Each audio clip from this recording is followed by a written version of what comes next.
family. Welcome to Dope Soul Sports Talk, a member of the MBK Network. Today we are talking about storylines, questions heading into training camp, which starts, I believe, September 27th. So next week, the Knicks' first preseason game is October 4th versus Detroit. So we got a lot to talk about as far as storylines. Will RJ take the next step and become the best player on the team? Will Randle return to form? Will Cam even be in the rotation, just given how stocked we are at the wing position? Will Thibbs make it through the season? Who's going to back up Brunson? Will that be Rose? Will that be IQ? We got a lot to talk about. Let's bring in our panel.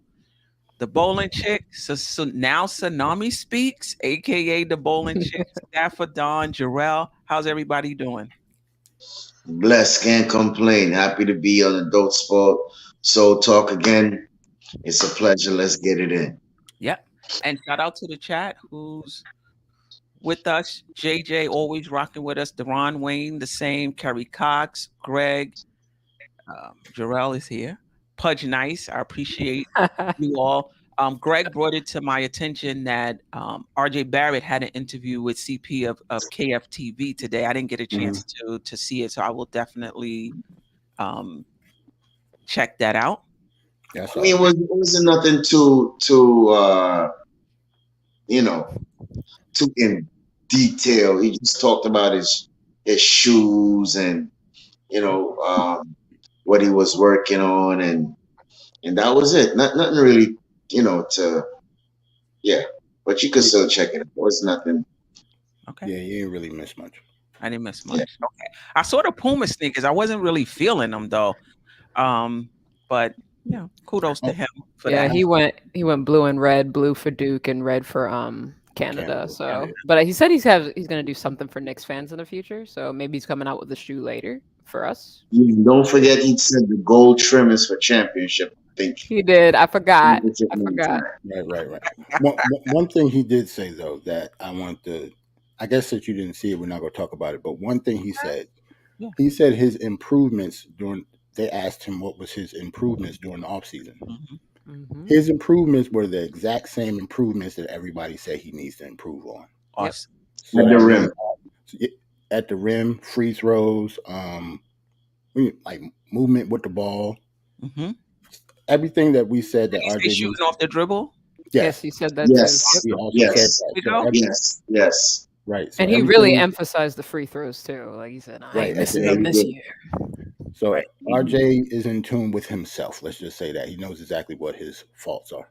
Mhm. So All that's right. I good. mean, this is a perfect segue. Let's start with RJ. You Okay. know, yeah. Hey, listen, that is one of the storylines heading into training camp, right? He signed a contract, 107 million over 4 years, with incentives, 120 milligrams if he makes all the milligrams. I'm thinking Uh-oh. 120 million if he makes all NBA or an all-star team. And so listen, if the Knicks are going to be successful this season, Freezy said they can finish 1 through 5. I'm saying 8 through 10. If they're going to do that, a big part of it is going to be RJ Barrett, right? So we're going to be watching him in terms of, does he take that next step to become the best player, the franchise player? And another question I want to ask is the pressure off of him? Because I'm hearing my echo. Is that me? Hold on. I'm hearing my echo through somebody's mic. I don't know. I Just don't in know. case it's me, I just backed mine up a little bit. I know, right? So if Yeah. you I don't can't, so if you can't hear Am I me the as only well, one let me that know. hear it? I didn't hear it. Okay. Um, maybe it's my own. Yeah, I do hear it. Yeah, I hear it a little bit. I'm not sure where it's coming from. It's not too annoying, but the fact that they didn't sign him to a max contract, does that take pressure off of him? Like, you sign somebody to a max, you expect them to ball out, be the best player next to best player. Is the pressure off because he didn't sign a max, or do you still feel like, no, RJ Barrett needs to show up and be one of the best players, if not the best player on this team? I can go first. Yeah. Yeah, sure, sure. To answer the last question, I think he's going to put enough pressure on himself Hmm. to be the best player on this team, whether the media or fans or whomever has opinions on that. I think he's going to put that all on himself. Based on like his interviews and all that. He Hmm. says he's a heavy competitor, and that's just how he is. He's competitive as hell and all that. So he seems very driven. When you're a driven individual, you're gonna ball out because you're gonna put that work ethic in. And considering that he's as self-aware as he is of his flaws in his game, I believe we'll see it this year. Um, well, the ESPN 100 best players came out, and RJ Barrett, I believe he was in the 60s. Don't quote me. I think he was at 63, I believe. And then when you read under what they were saying is that that he needs to be the game changer. Put it like that. He needs to prove himself that he is the man. And just like Bolin Chick said, he's going to put a lot of pressure on himself to be that guy. And him working on all his deficiencies, trying to get better. I believe he's going to get better. And you know, people hate on him, but you know, to have Bleacher Report put him as the second best clutch small forward behind Zach Levine, I think that says a lot.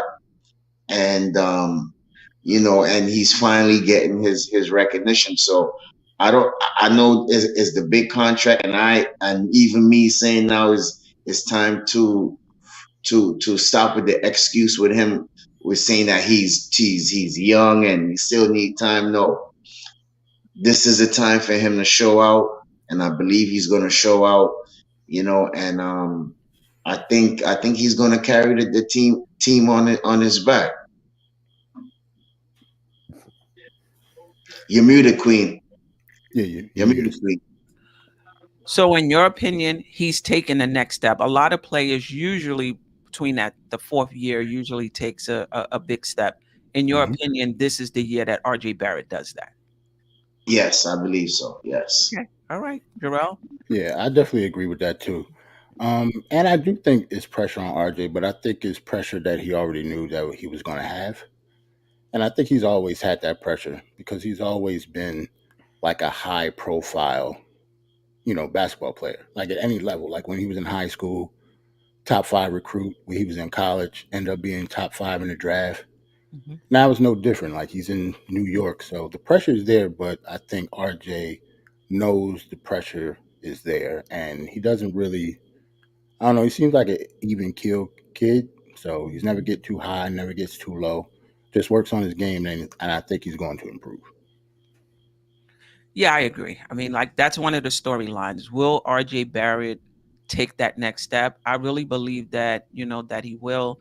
I mean, listen, he said as much, what he's looking to improve on, which is the same thing we want him Yep. um to improve on.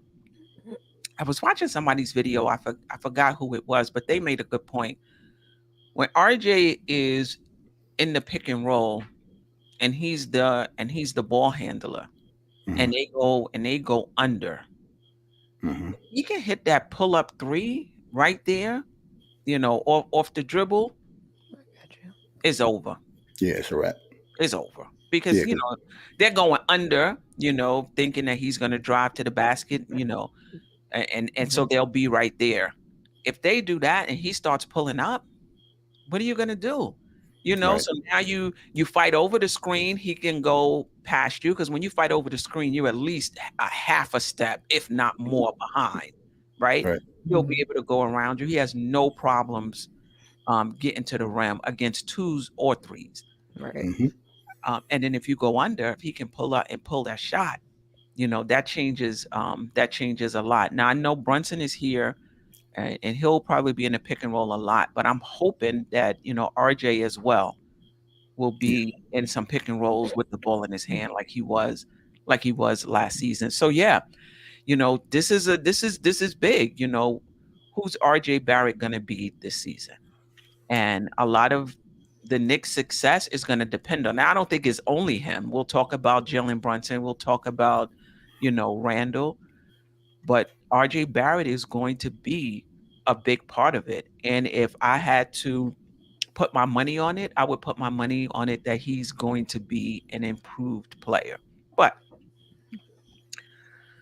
one of the questions I have with RJ Barrett prior to last season, the second half of the season, a lot of his improvement, we could talk about him offensively, we could talk about him defensively, but I've always said the biggest improvement I saw in RJ Barrett last season was when he was more aggressive, he was more assertive. Mhm. He just decided F it or whatever he said. Right. I'm going to take the ball and I'm going to do something with it. I might pass it Right. to you, Randall. I might not. But Right. Right. Right. Right. I'm not playing hesitant, you know? To me, that was the biggest change. Hmm. Do you think that continues now? Because yet again, now Brunson is there. So, do you think he maintains that aggressiveness or do you think he goes back to taking a back seat?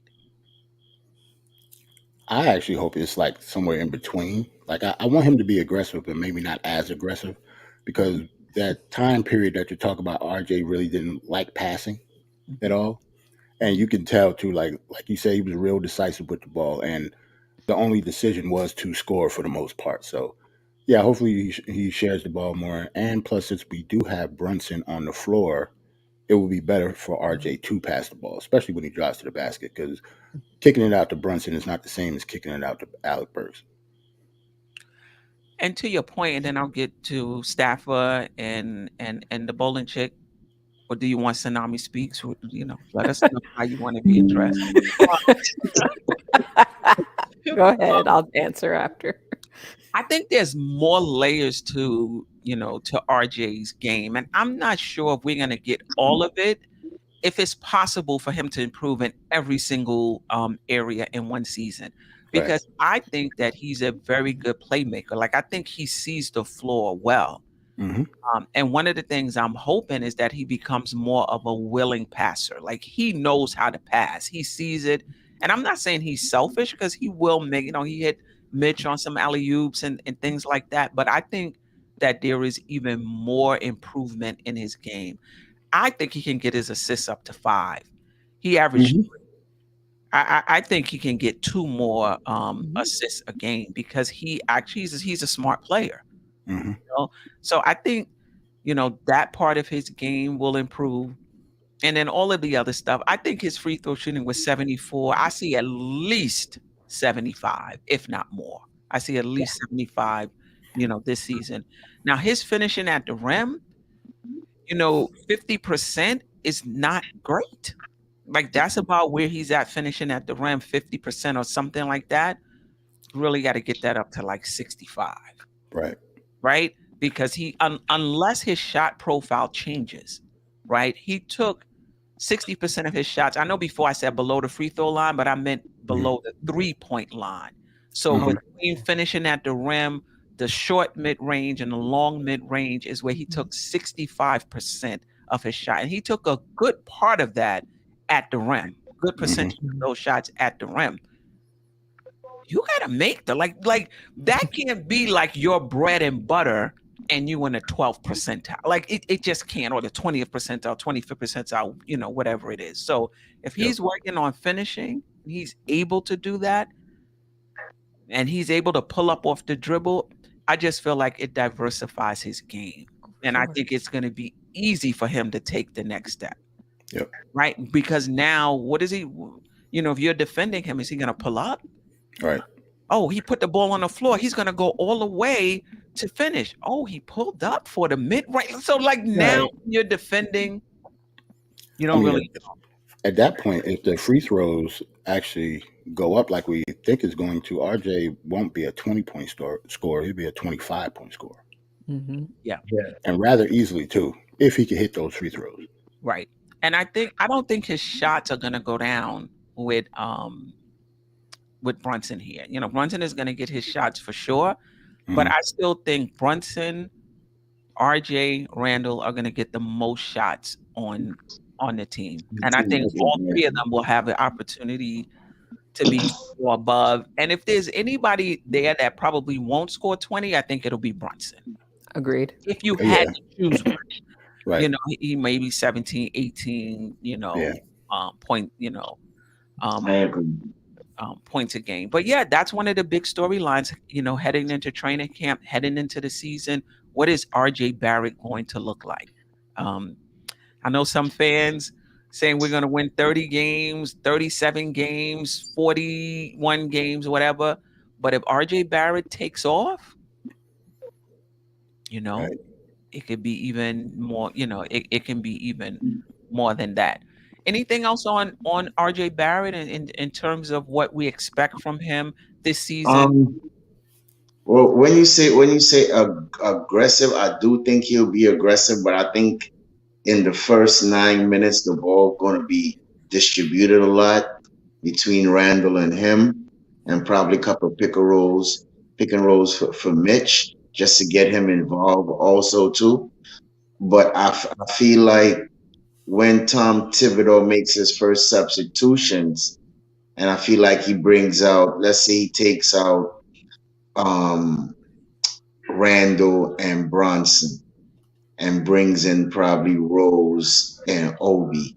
I Mhm. think that's where he may get the, like, actually he going to be the man on that particular time frame right there. So I guess whoever's going to be the point guard, they're going to be looking for him even more to carry that scoring load. So I think when he gets his opportunity by himself, where he's a man, I think that's where you're gonna see his game elevate, his 3 point game, his pull up shot, his going to the rim, attacking the rim. He even mentioned he got a lot of fouls last year at the rim, right? Mhm. Mhm. So I think that's going to be another key component, as Jarrell said. Once his free throws goes in, he could be a 25 uh, scorer. So I do think you'll see a lot of aggression when you see those particular two players come out the game, and he will be the main one reliable to score the ball. Yeah, well, yeah, I mean, he might be. For me, I'm not that concerned about who's the number one, number two, number three option.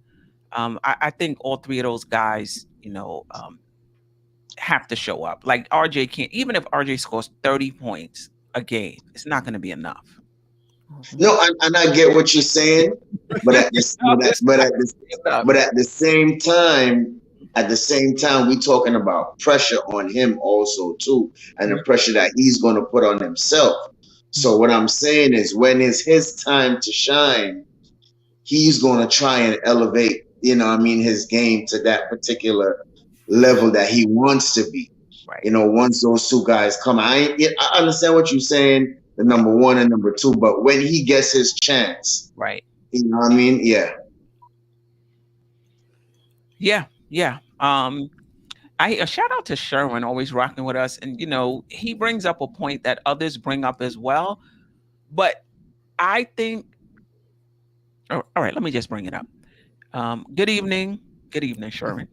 RJ is too small, unathletic, and too straight to go over taller players. RJ has to play the shooting guard to dominate his defender. He's catches a smaller player.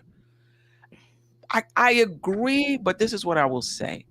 There are other players in this league. Luca finishes at the rim. He's not very athletic either. He is, he's tall, but he's not very athletic. He finishes at the rate at the rim at a higher clip. Brunson finishes at the rim at a higher clip than a higher percentage than RJ. So I'm not sure it's about being taller and banging it over people. There's so many different ways you can finish at the basket. You just gotta put it in. Mhm. Yeah, I disagree with that too. Feel that. Layup, a dunk, a floater. You just gotta get it in. And I just believe that he should be able to finish at a higher rate, whether he's unathletic or not. I've seen unathletic players, small players, finish at the rim. Yeah, Brunson's a monster And, around the rim. He and we is. have seen him go against toe-to-toe players like Jason Tatum, Bradley Beal, DeRosa. All these guys are quality players, and you know what I mean. And he has respond. So to say he has to play the shooting guard and play over smaller players, I disagree. Because all of those players are either at his height or just a slight taller than him, and he shows out and balls out the same way. So I disagree. You know, I have to push back on that a little bit. I mean, I do hear people say that they think he would be better at the shooting guard because he'll have more of an advantage. I said that a couple times. Yep. Yeah, you're not the only one. I just don't see it because I've seen RJ even at the three finish. I mean, take the person off the dribble and get to the rim. So It's true. It are can we go either way. I'm not too crazy when it comes to that, that Right. point. because his finishing at the rim, even in the second year, wasn't that great playing the two. I mean, I think it's just something that he just has to get better at finishing at the rim. I don't know what it is. Is it a taller player coming over when he beats his guy? Um, I'm not, I'm not sure what it is, but I've seen smaller players do it, so he needs to do it.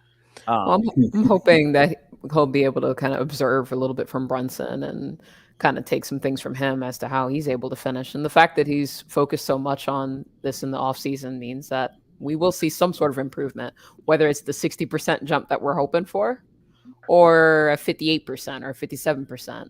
Any percentage of an increase for him will be pivotal. So I'm excited to see, especially if he becomes a full-on, like you were kind of mentioning earlier, full-on 3-level scorer in it, and a danger from mid-range. So super freaking excited to see what he brings. yeah, that takes his game to another level. Him being able to pull up off the dribble, because when you think about the better players in this league or the best players in this league, they can create their own shot off the dribble.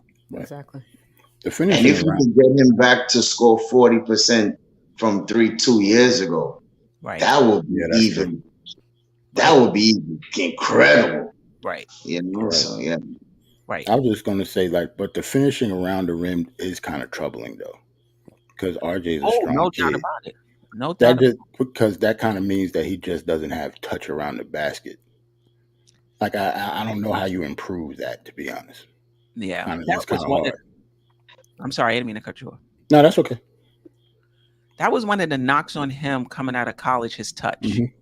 his shooting, his shooting touch, and that may have something to do with his free throw shooting as well, and the finishing around the rim. So he's been working on it. We shall see.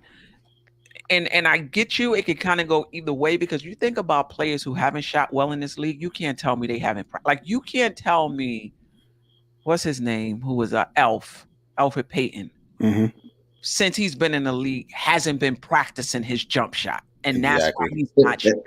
He just doesn't. He just doesn't have that touch. They've been practicing, Right. So, I think this is a big year for RJ all around. I think the other thing is the more players in the league, the more seasons they play, the more you get a chance to see who they are, right? And I know every year we say RJ's young. It's going to be his 6th season, and we're going to still be holding out hope that I think at some Right. point you start rounding into the player that you're going to be. And I'm hoping this is the year for RJ, where he starts rounding into that player. He already has, but where we really get a chance to see more of his ceiling, what his ceiling is going to be for this team. See what the chat has to say. Yeah, salute the White Falcon 44. He says Spreewell played small forward. And Spreewell was small, but he played small forward because he was the more athletic of the two between him Yeah. and Houston. Mhm. Like, That's true. to be honest, he shouldn't have been a small forward either. He was a prototypical 2 guard back then. Yeah. He played small forward But because he dominated at that small forward. yeah, he did. He did because of his athleticism. Yeah. Like, yeah, Spree was a good four. I mean, a three or two. He's right Yeah, about that. yeah. Um, yeah. Some Shump played small forward. He was only 6'5". 6'4", Um, I think. wow. Yeah, Shump not that tall. Hmm. Yeah, but Now, you see the thing about he was a good defender. Yep, and So he's strong right, and athletic too. yeah, so right. they will put him Until the against injury. one of the best defenders. I heard even him talking about guarding Kobe Bryant one day, and Yeah, Kobe Bryant was laying him up. Yeah. He couldn't do nothing. Even how he was in his face, he was doing everything. Kobe just lit him up. right. You know. Um, Salute to Ron from Still Nick fans. Appreciate you, brother, for stopping by. Um, all right. I mean, so yeah, I mean, that's one of the storylines. RJ is one of them. Who will RJ Barrett become? And I think the success of our season is dependent on him. Not only him, but he's a big part of it. If he's able to take that next step, the Knicks have a better chance of making the playoffs. The Knicks have a better chance of finishing in the top six. The top six is a lot has to go right. Right. But RJ Barrett taking the next step is one of those things. All right. So I'm going right off the top with the Okay. three what I consider to be the three best players. So I think Go ahead, please. the next storyline coming into training camp is which Julius Randle is going to show up. Mm, Will Julius Randle return to form? Will Julius Randle rebound emotionally? Will Julius Randle be is he built for New York? Was last year just a fluke and he really is emotionally, I mean, built for New York? Um yeah, yeah, let's go all in on Julius Randle because the success of our team, if he's here, is also going to depend. Like if we think that Randle can average 8 points a game and the rest of the team is going to carry us and we're going to make the playoffs or finish in the top six, or as Freezy DM me today, we win in 50 games. I got a feeling. Um, Oh my God, I love his Leave You the said it optimism. freezy. last Let's Leave night. the go. freezy. Let's go, Freezy. Leave right, the Yes. Blinds tears. right. It's going to be more than RJ Yes. taking the next step. Right. So let's get into Randle, all things Randle. Which Randle is showing up this season? He's been working out, he's swelled, he's been lifting the weights, doing to me, I don't even care. I mean, I do want him to come in shape, but I to me, Randle is right here. Like when you think about it, that season when he was all NBA, I'm not going to take anything away from him because we didn't have fans. But if you're a sensitive person, Right. you don't have to hear all of that. There's It no matters. interference. Yep. There's no interference, right? Right. The fans now are on his case. A lot of the fans, maybe, I don't even know if it's most of the fans, but a lot of the fans don't like him. So he's getting the business and he's a sensitive, All the time. right? And he's a sensitive guy. Those things Hmm. bother him. Some people can go into hostile environments. Their own mother can call them names. You know what I mean? You didn't wash the dishes this morning. You didn't do what you was. It don't even matter. They're going to ball out. Right. He's sensitive, you know? So I don't think the fans are going to let up, you know? Mm-mm. Is he going to be able to block out that noise and play? Because we saw it in the bubble. When he's locked in, it's a wrap, Hmm. right? But it's hard to be locked in when you're a sensitive person and people are, you know. I have I'm gonna be absolutely. first. Okay, go ahead, Steph. Go ahead, Stafford. Um, the first year when he came to New York, he stumped it up, Hmm. and he knew that. And he realized that he had to change his game and play better. He wrote a letter in the Tribune saying that he was going to do better, and he came out and he did better. Meaning mentally, physically, and he balled out. So I am expecting Julius Randle to block out everything and to ball out, and I think he's going to have a great season.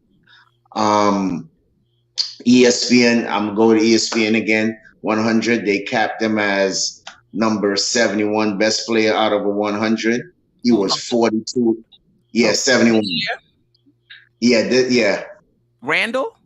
yeah. Randall, yes. Oh, no, I was no. I'm just saying because of the season he had last season, and to your point, Stafford. Even with that, he was still 20, 10, and 5. Even Right, with that, Right. right, exactly. So, he was number 42 the previous year, and I still see on that list where it got some players out that I think that he's way better than that. He should have been even a little more further down, but that's here and there.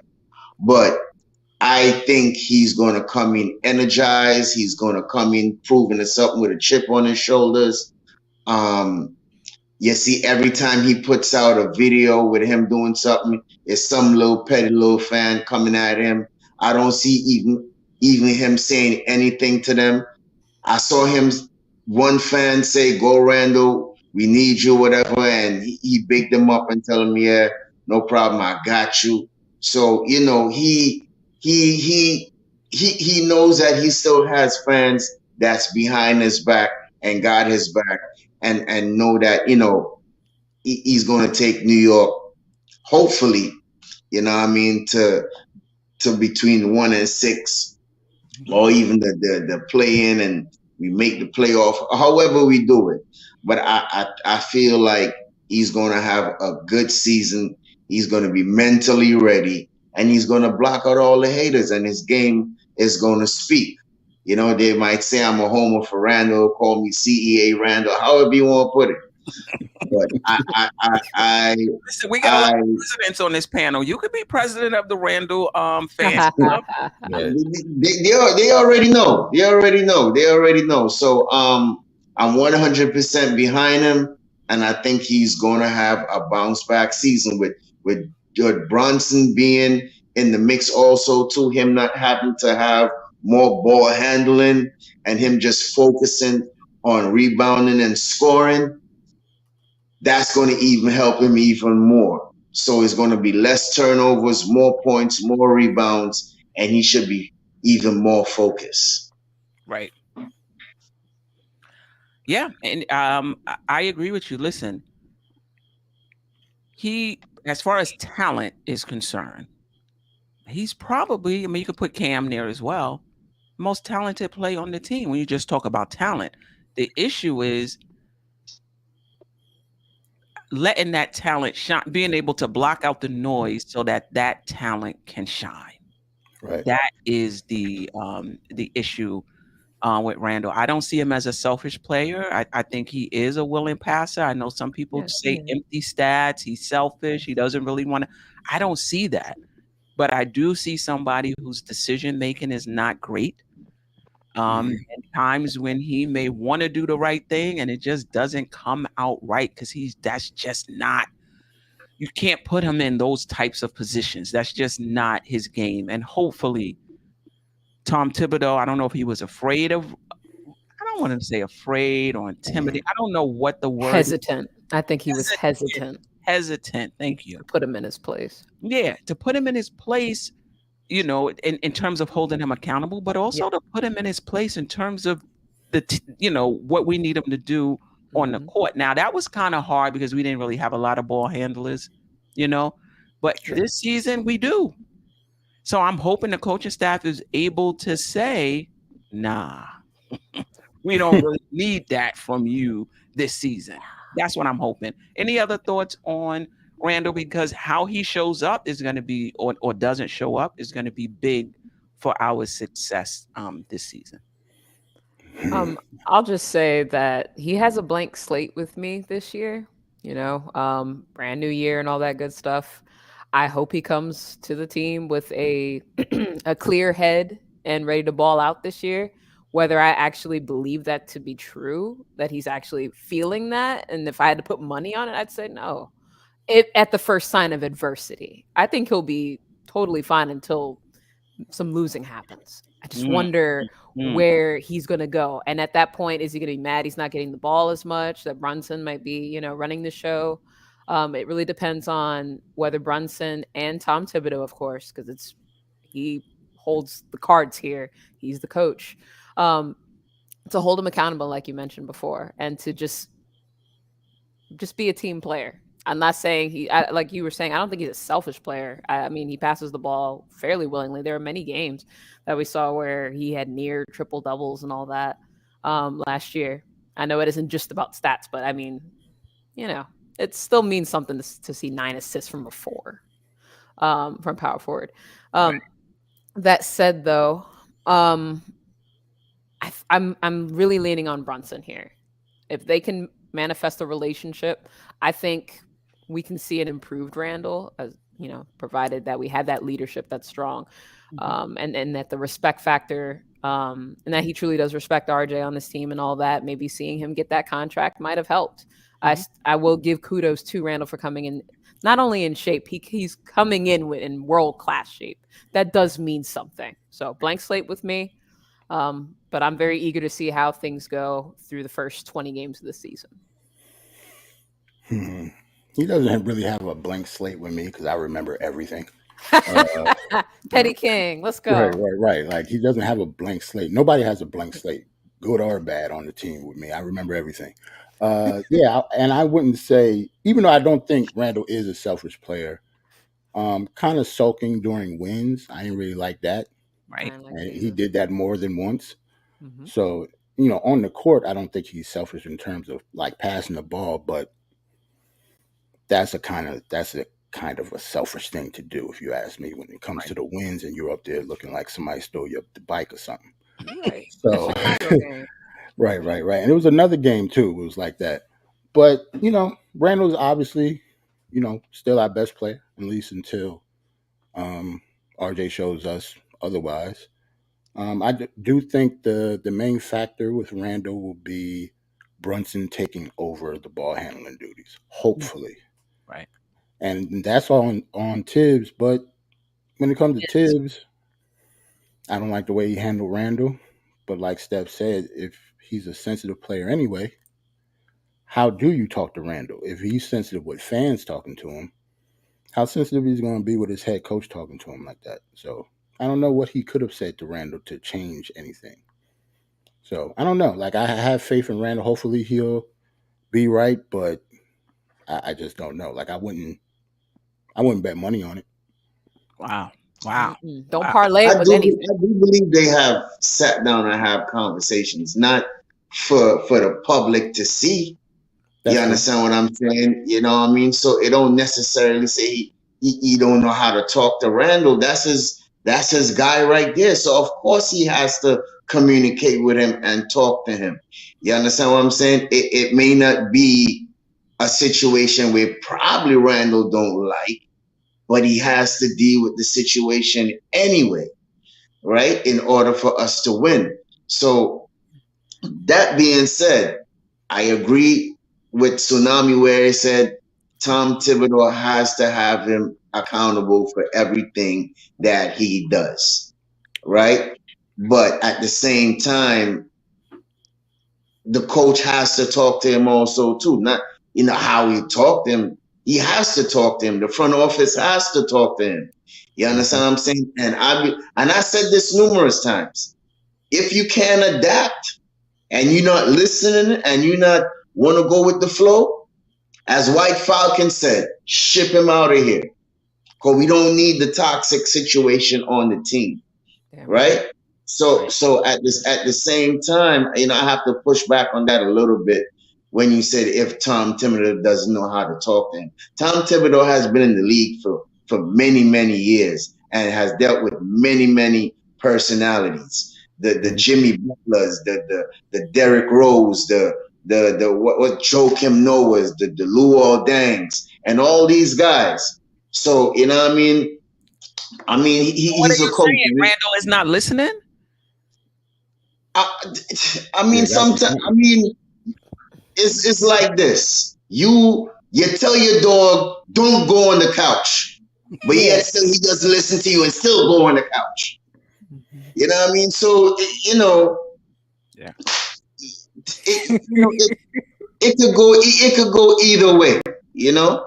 But now you're bringing up a different point because now basically you saying, and this is something I've always said that it's not just Tibbs. I think the way with his behavior, I thought the front office should have spoke to him as well Right. in terms of how he's representing the team or not representing the team.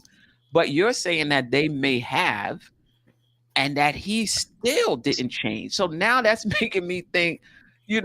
that when he's in the heat of the moment, to kind of what Tsunami said, when he's in the heat of the moment, when things turn and we go on that losing streak, where's he gonna be? Like if things are going well, you know, everything is fine. He's all fine and dandy. But if things don't go well, what's gonna happen? Because you think about it, that bubble season, everything went right for the Knicks. And I also think too, him going through that situation made him learn. So I feel like he's gonna learn to box out certain things when it comes to the fans and just concentrate on the game itself. And You know, I Box out the fans. I like that. I truly believe that. yeah. So I don't I think everybody goes through a learning period and they learn from their mistakes and they learn from experience. So I do think last year was a learning experience for him. He throughout the season he wasn't a good teammate and his body language and all of that. So I do think he will turn a new leaf. If he doesn't change, I'm probably seeing at the end of the season, probably they trade him, or at the trading deadline they trade him. Yeah, I, go ahead. I was just gonna say, I just fear that maybe the reason that Tibbs didn't talk to him like that is because he feared that he will lose him completely. That was a thought. Yeah. That to me, that's why he didn't talk to him. Because, like you said, Tibbs is Tibbs. Tibbs been coaching in this league for like 30 years, Yeah. 40 maybe. Now that I think about it, so yeah, like I'm pretty sure he's had personalities even worse than Randall's. But if you can't Yeah, talk to somebody that's sensitive, or he'll break down, or you'll completely lose him, he's supposed to be the leader of the team. Right. So maybe that's why he didn't talk to him, but I don't know. I'm just speculating. I just fear that hopefully that wasn't it. And maybe he talked to them like, "Come on, we need you. You got to be better than that." Blah blah blah blah blah. Hmm. and But I do think Leon Rose probably spoke to him too, because look, I mean to cut you I off, hope Queen. you did. Like the time when they held him out to hold a press conference, Mm. right? I don't think it was him. It had to be upstairs telling him, Yeah. don't go to the press conference. right. So they had Yeah, to talk to him and let him know something. yeah, You know what I'm especially. saying? So, I mean, it could go both ways. I'm sorry, Queen. Go ahead. Yeah, of course. I forgot what I was gonna say, but it's okay. Um, You were just saying it was like alarming that if that Tibbs was worried to say that, right? Or was that Jarrell that made it? right. Yeah, that it is alarming, but also it's a difference between talking to him and holding him accountable. So Tibbs may have True. talked to him, but it's one thing when you say, listen, this is what I need you to do, and then when they don't do it, all right, you need to sit down. Right? That's two Right, separate. right, right. That's two separate things. So let's see. But I agree with Stafford. I think that was it 2 seasons ago when the fans was on him about the whole spin dribble and all of that. He rebounded the next season and he was better. Right? Hmm. Hmm. Let's see if he rebounds this season and he's better. And there's two parts of the better as far as I'm concerned. There's the game part and there's the emotional part, and one impacts the other, right? One impacts the other. But just the game part of it, if his head is in the game and not detracting from his physical, from how he plays, I'm hoping that, like you said, to your point, Stafford, there's certain things that they have to do now that they have a point guard. Certain things and the coaching staff, you can't leave it up to, like I felt when Kimber was here, they left it up to Kimber and Randall to work it out. Right. Yeah. Hmm. Kimber, you want to bring it up? I'm gonna bring it up. No, that has to start at the top with the coaching staff. who is bringing the ball up, who's facilitating the offense. And somebody said in the chat, um, I forgot who said it, that they believe that that Randle is still going to be handling the ball, and Brunson is going to be playing off ball, getting passes for Randle. Now, if that happens, once in a while, fine, but that cannot be the primary offense. The same old Randle, and now we just found somebody who can play off of him. No. Yeah, If it I is, disagree with him too. if it is, I want Thibbs slung out of a slingshot out of the garden. No, for real. Not even Tibbs, the whole front office, Right. because the front office is enabling it. Yeah. You know what I'm saying? So they gotta nip that in the bud right away. But I don't believe Randall is gonna be handling the ball 90% of the time. That can't happen at all. And to Steph, to your point, like you was reading my mind, I feel like the whole Kemba thing was an issue also too that frustrated Randall. Right? You know what I mean? The defense, on the defensive end also too. As you said, who's bringing up the ball, the whole confusion, and them having to figure it out. And when one person scores 40, they big it up and say that's the guy. I don't know if you remember that particular game. You know what I mean? When Randall was like, "Yo, he's the man," and this and that and the third, and then it went way down south after that. After that 5-1 start. So, yeah, so I think it was a whole misconfusion with that whole Kemba thing. But now it's Brunson. He's solid. He's proven. I think Randall will defer. I honestly believe that. But this is the thing. If Randall was a better decision maker, I don't really see a problem having two guys that can handle the ball and play off of each other, right? If Randall is bringing up, he can pass to Brunson. Brunson can play off the ball. Brunson can bring the ball up, hit Randall. But the problem is Randall's not a good decision maker, and that's why we can't do that, right? That's why it has to be in Brunson's hand the most. And we give up some versatility, because think about it. If Randall's a good decision maker, think how hard it is for a defense when you can have Brunson rip it off get it and go. You can have RJ get it and go. You can have Randall get it and go. And either one of them can start the offense. Puts a lot of pressure on the defense. It does. Right? But Randall's just not a good decision maker. So we're going to have to give up some of that versatility and take the ball out of his hand and put it in Brunson and RJ's hand. And listen, Randall is still going to bring the ball up at times. I'm just hoping that once he gets it over half court, he just passes it to the point guard and gets to his spot, as opposed to facilitating the offense. We shall see. Yeah. And we're going to see that early.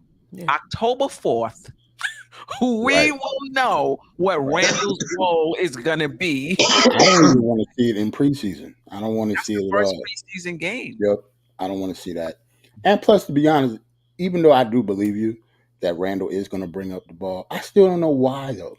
If we have Brunson and RJ, why is he still bringing the ball up? But Jarrell, Savior energy. Yeah, I don't get it. Like he's but Jarrell is going to have a point in time where Brunson probably runs up the court, and Randall just bring it up, and Brunson comes back to the ball and gets it. As Queen said, it's going to have occasions that he's going to do that, bro.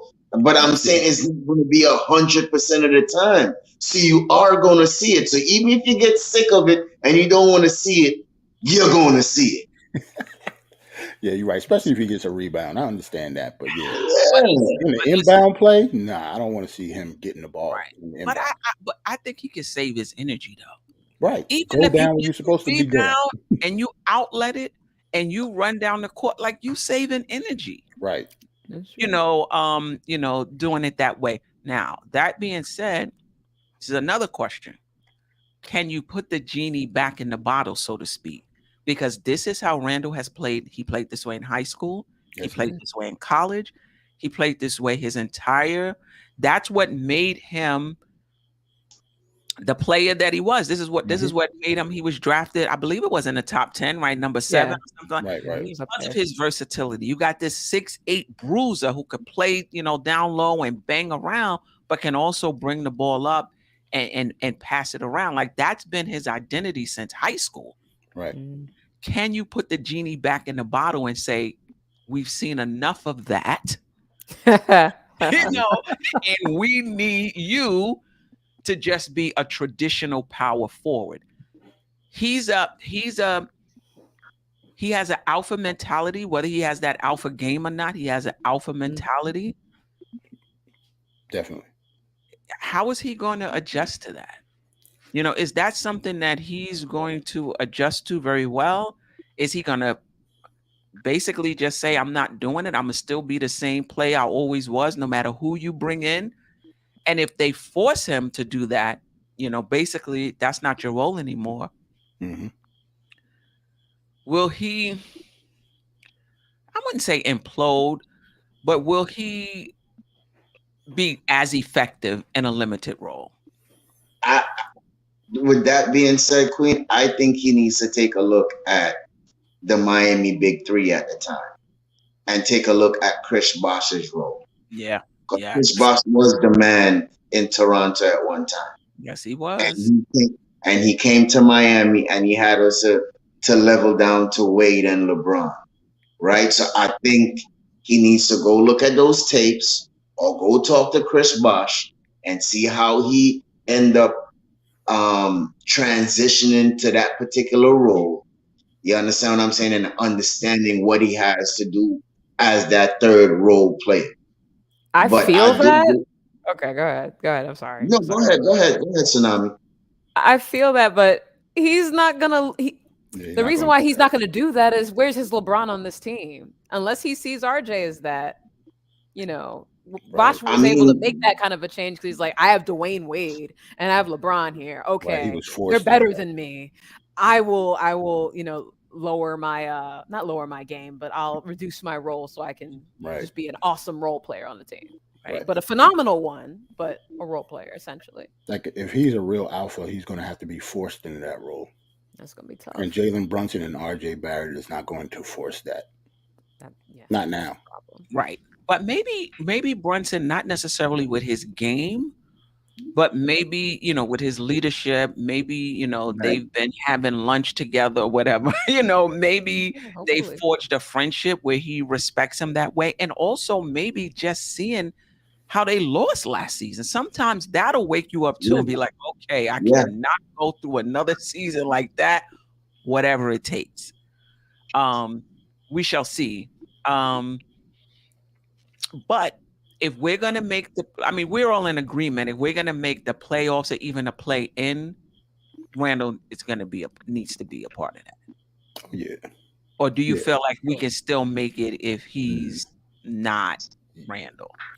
Well, Obi and Cam and IQ, all of them will have to take a huge step They in would their have to take a development huge step in forward. order for us to do that without Julius Randle. I would agree with that. Like a huge step. Cam would need to become the player that we all believe him to be. Or Obi that he too. can be. Sorry, that he can be. Obi needs to play like a top Oh, 10 pick. for sure. Right. IQ needs to Play keep like the lottery. improving.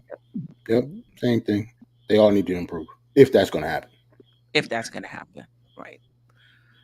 Shout out to Trav B. Ryan. At the end of the season, that's how he was playing, Steph. He just got a thigh bruise afterwards. Watch the West Coast trip. He was playing like a power forward. Okay. Now, Hmm. was that because of the thigh bruise and he couldn't do as much, or was that after the thigh bruise? But I will go back and take a look. I think with Randall, it comes down to willingness. How willing is he to do what's best for the team? Yeah. Right. That's what it comes down to. How willing is he to defend? Basically, to defend. How willing is he to defend? You know what I mean? I mean, he has the tools. I've seen him defend threes. Yeah. I've seen him defend fours. He can do it. How willing is he to stay engaged and do it throughout the entire game? And this is why I want him to save his energy. We don't need you bringing down the ball. We need you on those rotations when the There you ball go. is being passed from side to side. Mhm. Hmm. We need you fighting over those screens, and we need you being engaged defensively. Like that's where I really need the energy. Yeah, but Tibbs got to also not play him 12 minutes the first quarter also too. Right. You know what I mean? So that's another thing also too. Tibbs, he always want to play them 12 minutes and then rest him the whole second quarter and bring him in at the last 4 minutes or 6 minutes of the second. He can't do that. So I agree with you when it comes to the whole energy thing, and that's part of Tibbs' fault too, killing him 12 minutes, in the first quarter. Right. But he has to come in shape. And by all accounts, it looks like he will. Right. It looks like he will come in. So much in shape that I think he's going to get some minutes at the three too. Oh, come on now, stop You it! so bad Don't be about agreeing that. Yeah. don't be agreeing with White Falcon. Nah, I'm Don't just do it, saying. bro. You Just got to think After spot about it. three, minutes. bro. Just spot minutes, Staffa. Not a lot. Okay. Let's just explain this again. Stafford, I'm not saying that he's going to play the whole game at the three. It's just spot minutes. Like Steph just said that he Drill. plays defense. He Hold on. plays. Listen to you and Tsunami. If Mhm. Randall plays the three anytime this season, bro, Hmm. I don't know. I gotta come up to Pennsylvania or Virginia and take y'all out for a drink because I'm Okay. Tibbs is gonna be losing his mind if he does that. I don't see why And because like Steph, I'm talking seriously because I don't see that, bro. okay, But Steph just but you said know what? Let's see what happens. Steph just said that he plays threes on defense, right? He's done it I've multiple seen it. times, right? Mhm. So if he He's does guarding that, three, not play the three. That is a difference. You mean offensively, Stafford? Your concern is offensively. Exactly. so if you're Now guarding concerned, threes is something different. okay, Playing so the three, when I you don't see think so so, bro. when you see Randall's game, you think he looks more like a four than a three to you?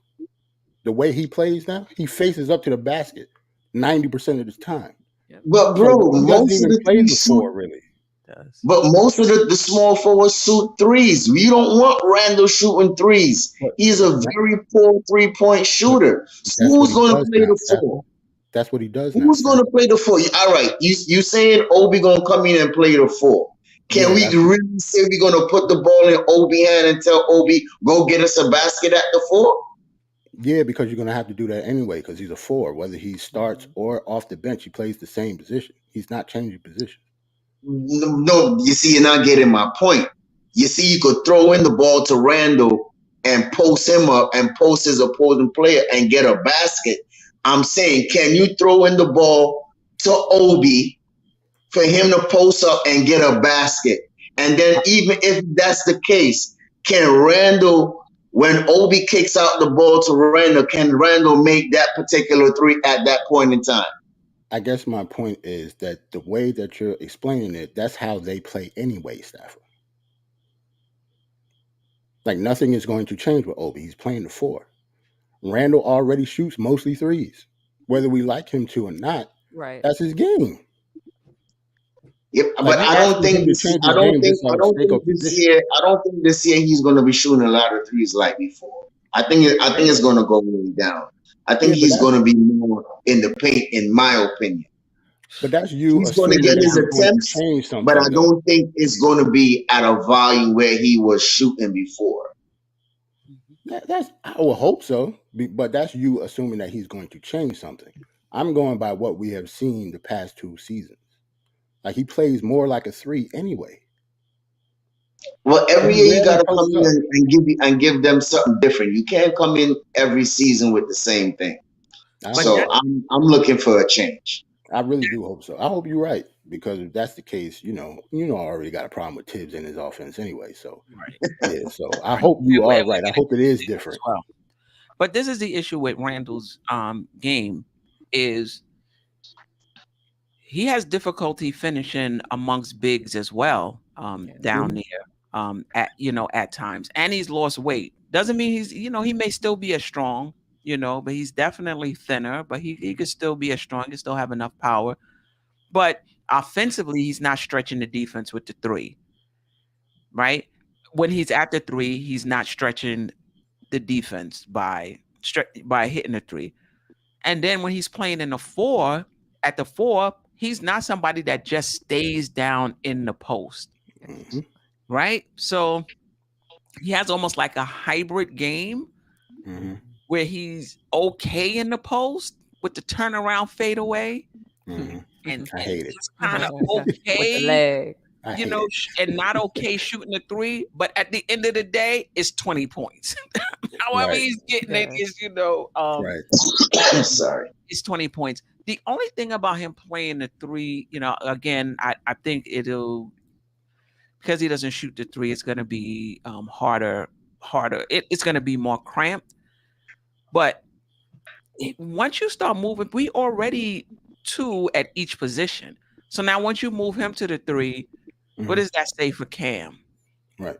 You know what I mean? Well, there's limited minutes behind RJ as it is. So now what does that do for Cam? Or if the Knicks decide to go with a 3 guard lineup of Rose, IQ, and Grimes, what does that say for Grimes if you're moving Randle, over to the three? It's just less You know what I'm minutes saying? behind. It don't make no sense. Well, I guess it depends how many minutes you want Obi to play. Yeah. If you want him Correct. to play more, that is the only way that it can happen. You are absolutely right, because they too deep at the center position. I think that center three deep actually, if you include Right. Sims, Neither one of them Sims. are going to play the five. that's locked. I would be shocked to see Right. Obi and Randall play together at the 4 and the 5. Mm-mm. Yeah. No, that's not That's gonna not happen. happening. That's not happening. So to Tibbs me, You just know, doesn't want Tim to. loves his They have rim to play protector. in 4. Mhm. so to me, if you want Obi to play more than 13, 14 minutes a game, one of them has to play the three, at least 3-4 minutes. Yep. If not, then you're just saying that Obi's not going to play that much. I don't see it, Jarrell. We're gonna have to agree to disagree on this one. But he's making a good I don't point. see it. If they don't do that, then what's the path for Obi to get more minutes? If you're not doing that, then Obi is just playing behind Randall. Then that's it. Right. And Randall that's what doesn't it might need have to be. Whatever minutes Obi get, he's gonna have to show and prove. Mm. Because all right, everybody's shouting for Cam. Cam. Damn. Okay, Sorry, go this ahead. is the opportunity for Cam to play small forward. So why would you go put Randall at that position? You self, Jarrell, want Cam to play. Tsunami want Cam to play. Damn right. Most of the fans want Cam to play. Now you want Randall to come and play the three? But a lot of You the got to make up your mind, bro. You got to make up your mind what you want to do. But it's not just Jarrell. A lot of the fans want Obi to play more minutes too. They do. So you got the fan base that want Cam to play more minutes. You got the fan base that want Obi to play more minutes. One of them is going to be the odd man out for Yeah. minutes. Because if you want Obi to play more minutes, it's going to be with Randall sliding over to the three, less minutes for Cam. If you want Cam to play more minutes, that means Obi stays right where he is behind Randall. And he's getting 14, 16 minutes because Randall, I don't see Randall playing less than 34 minutes with Thibbs. And depending on the lineup, Cam can slide to the 4 too. Mm-hmm. You can. Yeah, well, I mean, we can't be sliding. Because once you said there's somebody behind at every Exactly. That's what I'm saying. Like all of them can play the same position. Cam to 4. What is that saying for Obi? Exactly. But Queen, how often have we seen Tom Thibodeau play small ball? Be honest. Yeah, he has. That's true. That's true. Come on now. We talking about Tom here. You know what I'm saying? So let's just keep it a buck. He's not going to play small forward like that. He's a rim protector. He loves protecting his paint. Every time you see him and you talk about protecting the paint. So for you to have Obi and Randall out there in the paint, it's going to be a disaster, bro. And then after what? You be just going to sign Hartenstein for no reason? I mean, but it wouldn't be a small lineup if you have Randall at 3 and Obi at the 4. That's actually a big lineup. That wouldn't be RJ's at the 2. I mean the defense is going to be terrible, man. They're He gonna only kill played Obi. You know, 2 years Obi though. can't move his Wow. hips. You know, depending on who is a small forward, they could beat Randall off the dribble. I mean, come on, you got to think about all these things, man. But You know, again, we're talking like maybe 5 minutes a game. Like we're not Yeah, talking a I lot. was talking less than that. I think Randall can hold his own at defensively for Right. 5 minutes a game. I'm not even worrying about Hmm. Randall defensively at the three if he's engaged. I've seen him guard Garnett. I've Yeah, seen him guard Durant. Durant, Jalen Brown. Hmm. Jalen Brown. I've Mhm. seen it. Right. So Right. he can do that Sabonis. for right. He can do that for 5 minutes. But the one small forward that I see always eat his food is that guy Bridges down in Charlotte. Well, he Always won't be eating playing. his So food. All right. Well, And Bridges is he not and he is playing. a small forward. And every time Randall try to guard him, he always getting beat. So that's what I'm saying, man. I don't know if it's depending on Bridges the matchup. Bridges is a Bridges played the power 4. forward. He played the 4. Bridges is a Yeah, power but player with point. sometimes he plays small too. He But can. it Sometimes doesn't Yeah. he matter. plays Even when he was playing the four, Randall was guarding him. So if he gonna beat him, he gonna beat him, Yeah, right? you Because took Randall Randall was regardless. playing the four as well, right? like a drum. Listen, I'm not saying this. Who knows what's going to happen? I think the preseason is going to be very telling, Hmm. in terms of rotations, in terms of because one thing about Tibbs and this coaching staff, they like to they like continuity. Hmm. They don't like to use the preseason to try different things out. They come in right in Yeah, with their rotations right from Yep. the start, playing it like a real real Yep. game. Like I And saw it, it in summer league. and no last year matter how too. many, Playing In the no this matter, preseason, it was no wild. matter how So many games we'll lose in a row, he will do the exact same thing until it gets right. right, right. That's All right, just Tibbs. yeah. All right, let's move. We got so much. Well, we only got a few more, but let's okay. get to Jalen. Then I want to get to Cam to Cam Reddish as well. But to me, these are the three best players on the Knicks that has to show up if the Knicks are going to have a successful season. So let's talk about Jalen Brunson, who the Knicks signed this season to a four-year, $104 million contract. High expectations for Jalen Brunson because the Knicks have been starved for a point guard. So the idea is that we finally got one. He's going to raise the Knicks ceiling. Everything is going to be so much better because Jalen Brunson is here. Is that a lot of pressure for Jalen Brunson? There's a good part of the fan base who believes he was overpaid. If the Knicks get off to a slow start, I can really see the Knicks fan base. I don't know if I think turning is probably strong, but I could see them saying it was a waste of money signing Jalen Brunson. What's your expectation for Jalen Brunson? Like he's somebody to watch, as the storylines going into training camp. How is he mesh with the team? Is how is him and Randall meshing? Is he handling the ball the more? Is he the main facilitator? Like there's so much to watch going into training camp when we talk about Jalen Brunson. What's your thoughts on him? What are you thinking when it comes to Jalen Brunson heading into training camp? I absolutely love the Jalen Brunson signing. I wanted him before we signed him, because we've been rumored to have him, or to sign him like even before, the season even started, last season even started. So, yeah, I actually love it. I actually think he's going to do well. I think he's a natural born leader. Um, but I still think we'll go as far as Randall's head allows us to. Because Jalen Brunson, don't get me wrong, like I love his game, but he's not like he moves the needle a little bit, but he's not going to be the best player on your team, if that makes sense. Like he's going to be the steady point guard that come in every night and give you at least 15 points and maybe 6 or 7 assists. Just count on that.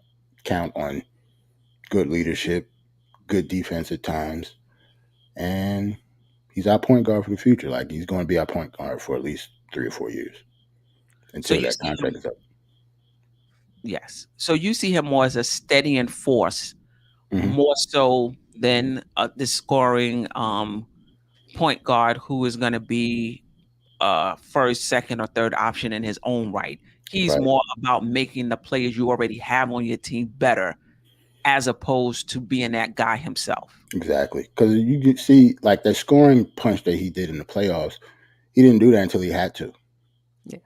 because Jalen Brunson is capable of scoring a lot of points every night, but that's just not his game. He had to do that because Luka was out, and that's why his scoring went down as soon as Luka came back. Like he reverted back to his Right. old role.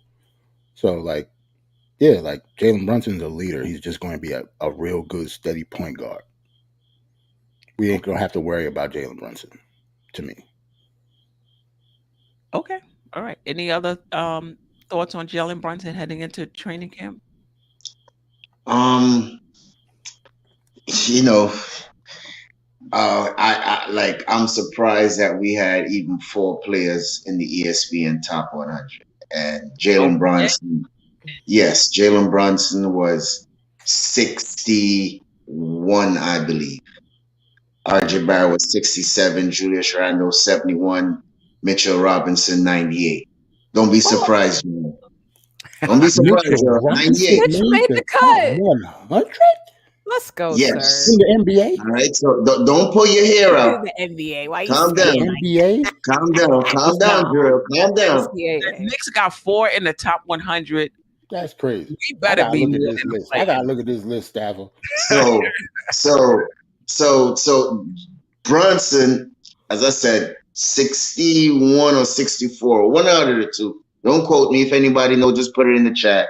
Mhm. Um, he's going to make a world of difference. I got to agree with Jarrell. You know what I mean? He mightn't push the needle to where we a champion contender team, but he's going to steady the ship. He's going to put the guys in the right places, you know what I mean, to get the right quality shots. And I do believe when it's crunch time, he's going to be one of the guys that's going to be on the floor making those big shots. He's not afraid of the big shot. We seen it in the Dallas series against Utah that he took over the game while Luka was out.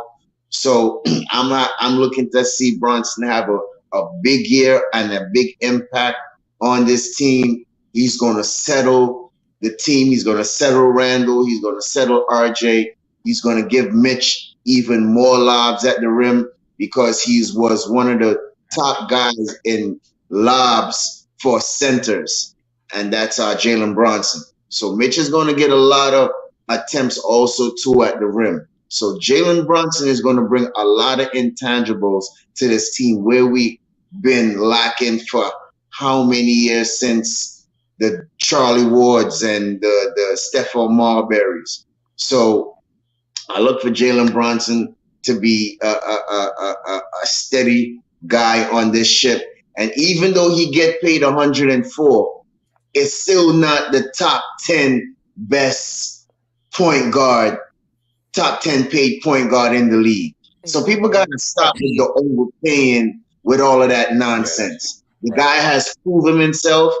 He got paid. Even Jason Kidd was on All Smoke the other day and say he's proud of the kid that he went and he got paid and he helped him to get paid. Right? So you got to give kudos to those guys, man. They work hard. They deserve their money. And now he gets a chance to run his own team. So I believe Jalen Brunson is one of the pillars of this team, one of the top three, as Queen said, and he's going to do an excellent job with this team going forward. Now, if the team stalls coming out of the gate, are you going to be down on him? Like, are you going to look to him because of the money he paid and we paid him, or the front office paid him? No, I'm not going to be one of those fans. I'm looking at probably a little chemistry issues because you got to understand these are three guys that's well, five guys that's coming to play together for the first time. So you know what I mean. Everything mightn't gel within the first 20 games. It might take 40 games. It might take 25 games. So I'm not going to be down on them because I know it's not going to be the Kemba issue because Jalen Brunson could defend, right? And he's going to fight. It's not like Kemba, he's just 6 foot and people going to beat him up in the pick and roll and, you know what I mean, and pick him off and all of that. That's not going to happen, right? So I do think if they do come out the gate with a slow start, I'm not crying, but 40 games pass by, 30 games pass by, then I might have to raise my eyebrow. Not because of the money, but because of probably the style of play. Right, I'm gonna blame Tibbs, not Jalen Brunson. Agreed. I would like to Right, see agree what too. Agree too. I would like to see what the team not doing well looks like, I mean, are we getting blown out? Is he just not coming through to close games? There's a lot of circumstances that kind of would change my opinion. It might be more of a Randall thing at that point. I'm not trying to, put that out there. I'm just saying, if he's imploding and Brunson just doesn't know how to handle it, I don't know if I put that on. First of all, I think Brunson wouldn't have any issues like that where he couldn't handle it, but you get the point I'm trying to make here. I wouldn't think it would be his fault specifically. Right. That's a good point by Rayology there. It is a loaded Eastern Conference. We have a tough schedule to begin the season off with as well. So we're going to see some adversity early. But to your earlier question, what do I think Brunson's going to do? I think he's going to come in here and be efficient like he has been the last few years of his career.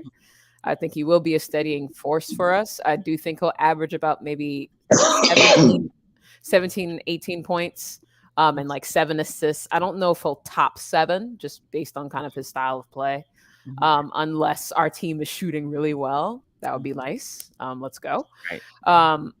You can't get an assist if somebody don't hit a shot. I mean, right? Exactly. And then with like RJ, for example, being, a cat that likes to go in the paint, you won't get as many assists passing to him when he's driving, right? Because he's going to take, some steps and whatnot on that. And I do think we're going to be sharing the ball more than, with RJ, his usage rate still being relatively high. I think he's going to be sharing the ball with with Jalen Brunson and Randle to some of our chagrin, right? But that said, I think he's going to be, like I said, I think he's going to be a steadying force. He's going to be that leader, that quiet leader that we need. And he won't be afraid to get in someone's face, like your Julius's of the world and things like that. I think he'll be a positive influence in the locker room, someone who's not incredibly older than the rest of the team. We already have our wise old veteran with Derrick Rose. Now we have someone in their similar age bracket that they can respect and have seen ball out in the playoffs. I think that's those are all keys that you really need for a young team like we have. And I look forward to seeing what he does this season. But again, if we have some trouble out of the gate in the first 20 games, I am not going to blame him for his 13th or 14th highest point guard contract. That's ridiculous to me. I mean, contracts are just going up every year. That's just kind of how it's been going with the cap going up. Right. We can't be looking at the 2010 salaries in 2022. And I think that's what a lot of fans have they're just kind of stuck in that mentality. Yeah. I mean, I think, Rayology brought up a good point, and JJ as well, responding to Rayology. Bingo. That's my worry. The roster isn't bad at all. It's just that the East is a monster and it don't compare to a lot of other teams. So one of the things I can see happening is the Knicks not getting off to a great start. And, now we're looking for a scapegoat, whether that's Thibbs, whether that's Randle, whether that's Brunson. And with no regard to how tough the Eastern Conference is, right? As balanced as this roster is, you look at that Eastern Conference, it is a beast. It is a beast. And so you know how we get our little team, we look at them on paper and we expect that, 40 games from now that we should be, 27-13, or whatever, and not keeping in mind who we're playing. So we do have a good roster. We have a balanced roster, but those other rosters may not be as balanced as ours, but they top heavy. Yep. They top heavy. So when you have a top heavy roster, it doesn't even need to be that deep because your best players are going to carry the team. So I can see a situation in which the Knicks aren't playing that well. Record is not that good, and it may not even be about them. It could just be that they're playing well, but they're just not good enough given the Eastern Conference. Right. I guess we'll see when we start playing Western Conference teams too. Like we lose against them, then we really gonna know what it is. Right. But pertaining to the East, I think it has one team in there that was there last year that might have a drop off. And people might be surprised I called their name, but I think Billy Donovan and the Donovan. Chicago Bulls, I think they may drop. They could. I could They see could, it. yeah, I can see Think that. they, I can see Toronto dropping. I can Lonzo's see. still hurt too, and they I, said he may not start the you know, season. It's a I problem. could see Chicago dropping, because they bench ain't too good. Um, I think they kind of regret signing Husovic, that center, because um, and you say Toronto too. So you know, yes, there's a stack East, but we was number 4 last year, and we was number 11 last year. So I mean, one of We those want teams to could go back. drop down to number 11 the same way, or number 10 the same way. So I'm looking for one of those teams to probably drop out, and we step up. I'm looking for the Nets to do a bounce back to also too. You Yeah, know, but but I still think that we are. I think once we start gelling, I think we could beat some of these teams. yeah. I think for the Knicks, the chemistry is going to play a big role, and those three players matching what's happening on those other teams. Like when you look at Chicago, I don't see superstars, but they got DeRozan, they got Levine, and they got Vucevic. Kukovic. Mhm. Three very good players, right? Hmm. If Brunson plays up to speed, if RJ takes the next step, if Randall returns to form, they might be able to match that. The thing with the Knicks is that we just have so many question marks going in. Like we don't know if RJ is going to take the next step. We don't know if Randall is going to return to form. We don't know if Brunson is going to be as efficient and as effective here as he was in Dallas. So there's just a lot that we have to wait and see. Yep. We got to wait and we have to see. Um, so I do think Brunson is worth the money. I do think he can help elevate the team, but to Jarrell's point, he's just one part of it. Like it's not LeBron or Donovan or number one coming over to your team. This is just Right. somebody who makes the others better, but will also do his part. Hmm. Right? Wow. Hmm? No, I'm just watching radiology say by Christmas 40 games we will be 13-27. Whew. It's a hard one to swallow. I don't know about that. But you Mm. know what? I could see a path to. I don't know about one through five, like Freezy was saying, but I could see a path to 6 or 7, and I could see a path to not even making the play-in. Right. I can Mm. see it. The swing can be so big depending on how they gel. To me, like Brunson is the only non-question mark. Yeah. To me, I have more faith in him than I have in anybody else on our team. Like I know what I'm getting out of him. I don't know what I'm getting with anybody else on our team now that I think about it, except for maybe Fournier. And that's not. Yeah. It's not like he Kobe Bryant over there. You know what I'm saying? Like I know what we getting from him, but it's Right, just what we're getting from him. right, right. Everybody Um, else is a question mark. 13-27. That means say Orlando might be better than us. Indiana might be better than us. Charlotte might be 13 games after 40 games, bro. 13? Yeah, That's that's a tough. rough record there. That's The tough. fan base will be out Boy, with that one there pitchforks for hurt. That 13 and one there hurt. 27. Yeah, Mm. they gonna want Tibbs' head, regardless of What? who plays what. They gonna want Tibbs' head if we only have 13 wins at Christmas. Boy, right. radiology, boy. That one there. Mm. Trav, shout out to Trav B. Ryan, who's talking about that the other teams, have question marks as well. Cavs have to gel. Philly injuries to Embiid, Siakam streaky shooting, Brooklyn Circus, Middleton's health.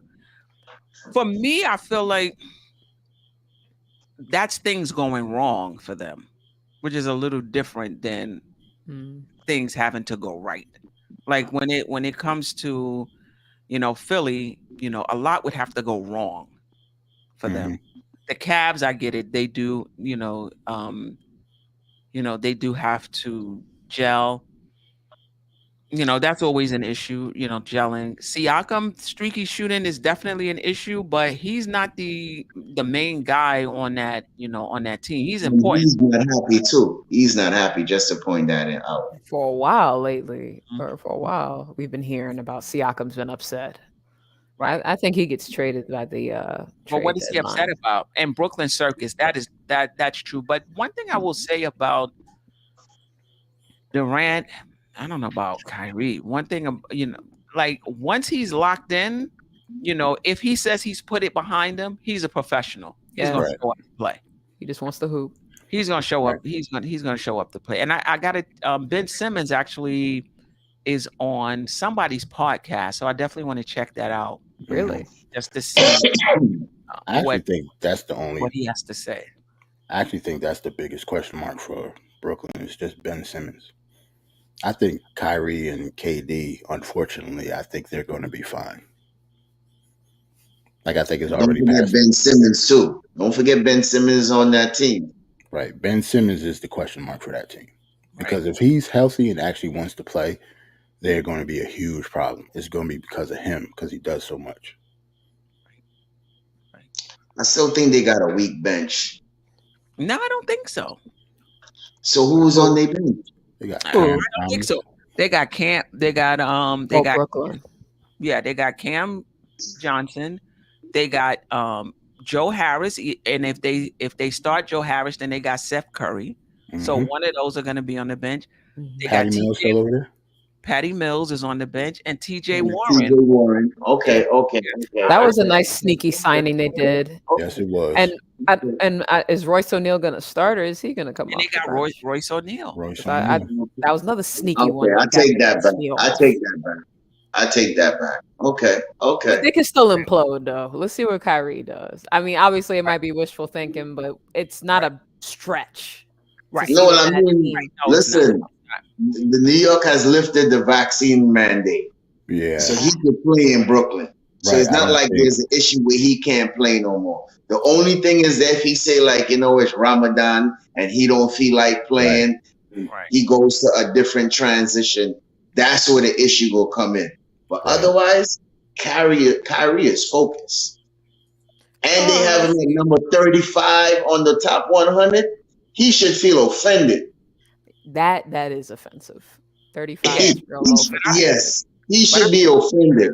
So look for Kyrie to come back with vengeance this year. Let's That's see if all he I gets gotta any say. sabbaticals though, because that's another key. He didn't have to take any sabbaticals last year; it was already Right. ingrained by the He take his own. vaccine Right. mandate. He take his own. Exactly. It All right. depends on I'm what's gonna be going paying on. attention in November. We It got a depends few on more. what's going on in the world. Right. Right. We got a few That's more to true. get to. So let's move on to Cam Reddish, which I think is another storyline coming into training camp. Will he get any minutes? Not will he get any minutes. Will he be in the rotation? Will he start next to RJ? Will he at least back up RJ? Right?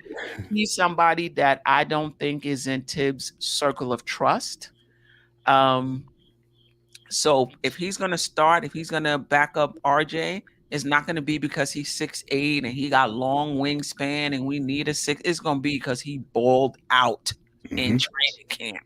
That's what it's gonna be because of.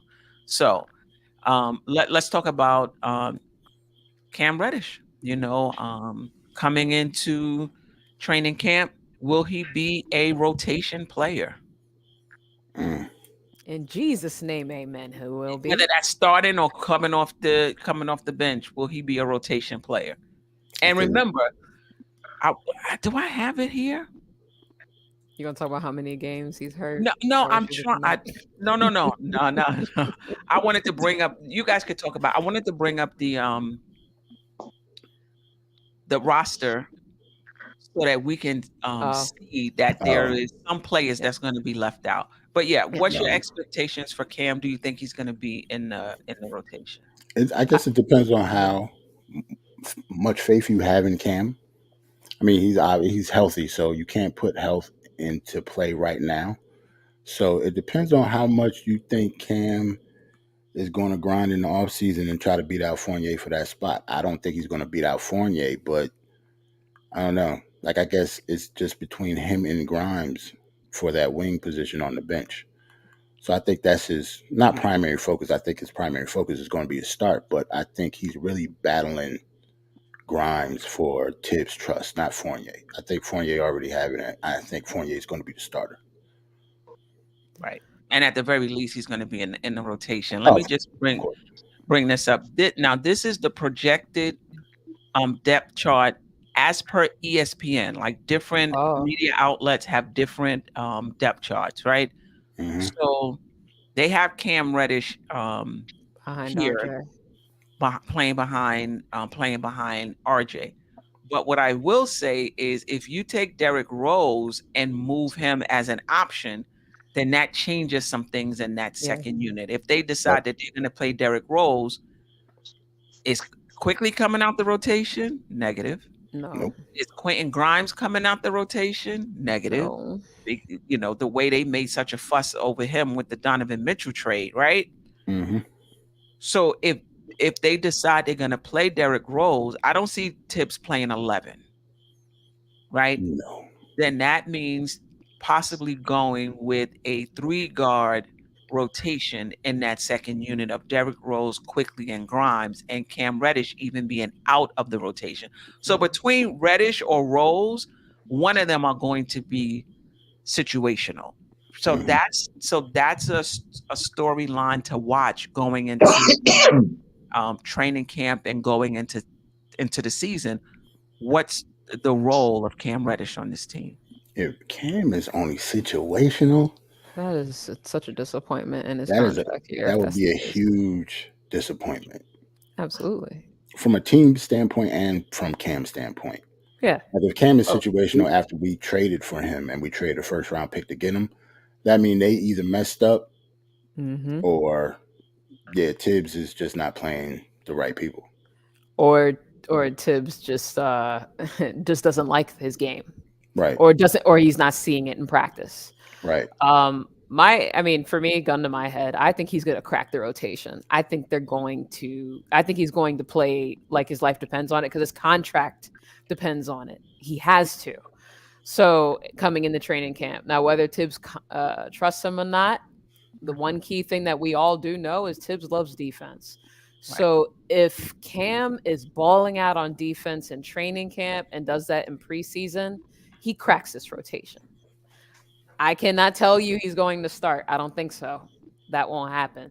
But I Right. think he'll be able to. I think he'll be the backup for sure to RJ. Excuse me, um, and maybe steal a minute or two at the 2 spot. That's just what I see. He is too talented, but it isn't just that. I do think he has to make the rotation for his own sake. And if he Right. doesn't, that's his fault. Right. And I that would mean, be I would, huge. yeah, it That'd would be a destroy huge his story. contract. Yeah, Yeah, it would exactly. be. Like if he's He not in don't the have rotation, to make that's the a huge story, rotation. Stafford. For his sake, is what I am saying. No, He has to make the rotation. I don't even think for his sake. I think for the organization's sake, period. Like they just traded for him a first round pick for him not to be in the rotation. Like for him to get hurt after like 15 games and then in the very next season he don't play at all and we Yeah, don't trade him. Yeah, that's a huge story. Like I mean they But messed up. but Jarrell, Tibbs had a player before that wasn't in even rotation. So when they traded for him, Tom Thibbs was like, where is he going to play in the rotation? Because he already had his main set guys, as Queen said earlier, the players that Tom Thibodeau trusts. Now, the battle in training camp for me is going to be Grimes and Cam. And I just feel that Grimes already has that edge already on Cam. We saw it in the trade talks. They didn't want to give him up. We saw it in some league where Grimes has improved ball handling, going to the rim, being a playmaker, being a shot creator from three. We already know that he is a very good perimeter defensive player. Now, people always want to say, oh, Julius Randle been in the league 9 years and we can't compare him to other player that's been just coming in. Now, I'm going to do that now. Cam been in the league for 4 years. Okay? A top 10 pick. Yes, granted, injuries has been his downfall. But when he has got his opportunity, it doesn't feel like he wanted it. Yes, he had last year. I think he had like what 2 40-point games last year when he was playing.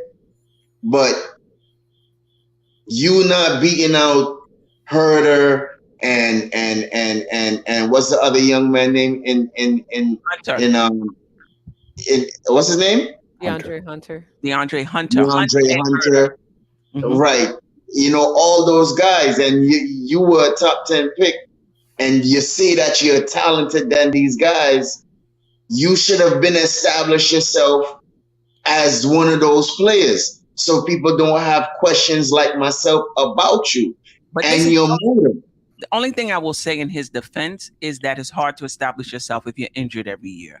Yep. And Right. when you look at his games played, it looks like Brogdon. It I just mean, you looks took like the words Brogdon. right out my mouth.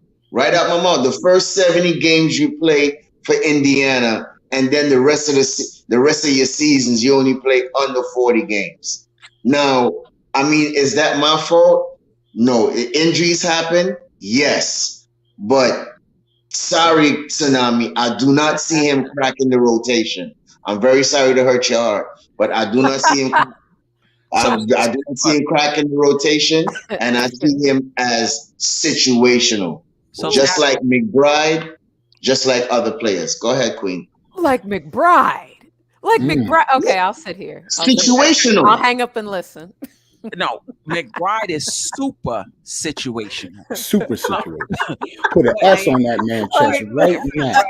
Right. One of these things does not look like the other. Go ahead, Right. though. Are you saying then that the Knicks are going to go with a 3-guard rotation in that second unit? That you think Derrick Rose is going to play, basically?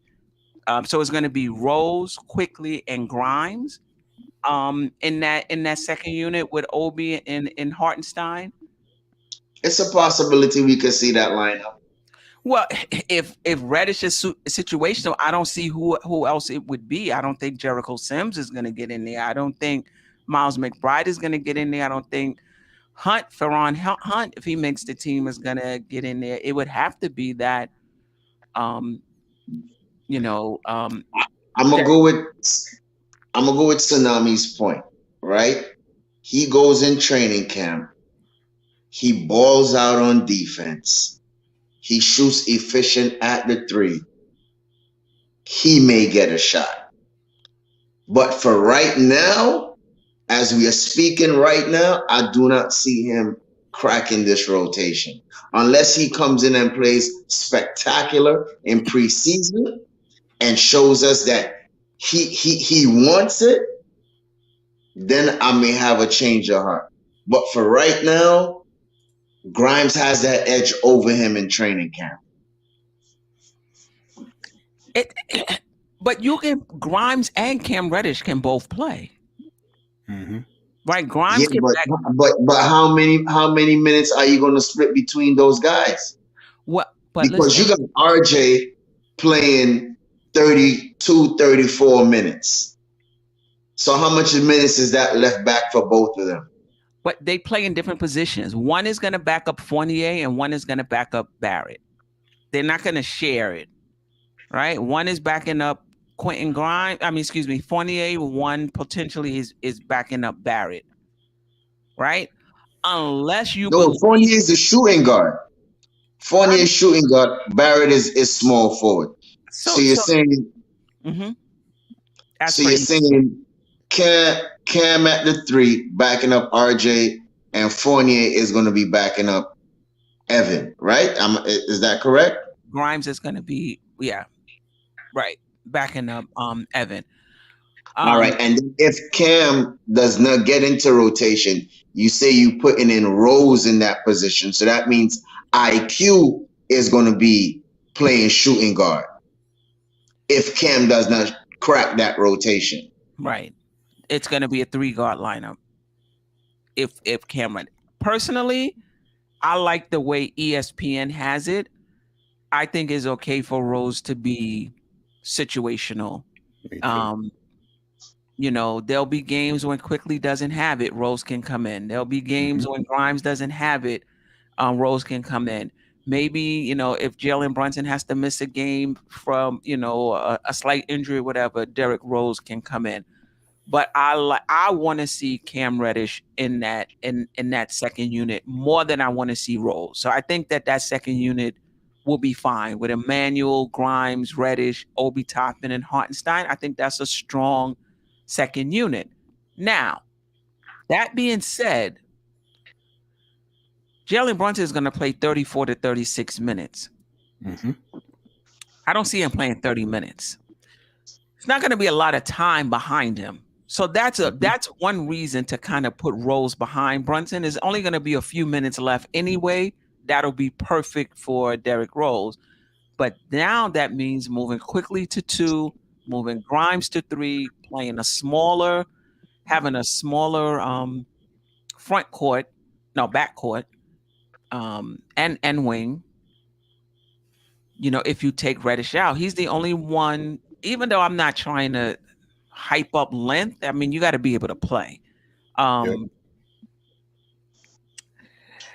This is going to be tough. This is why I think there's going to be probably one move before training camp to clear things up for 2 reasons.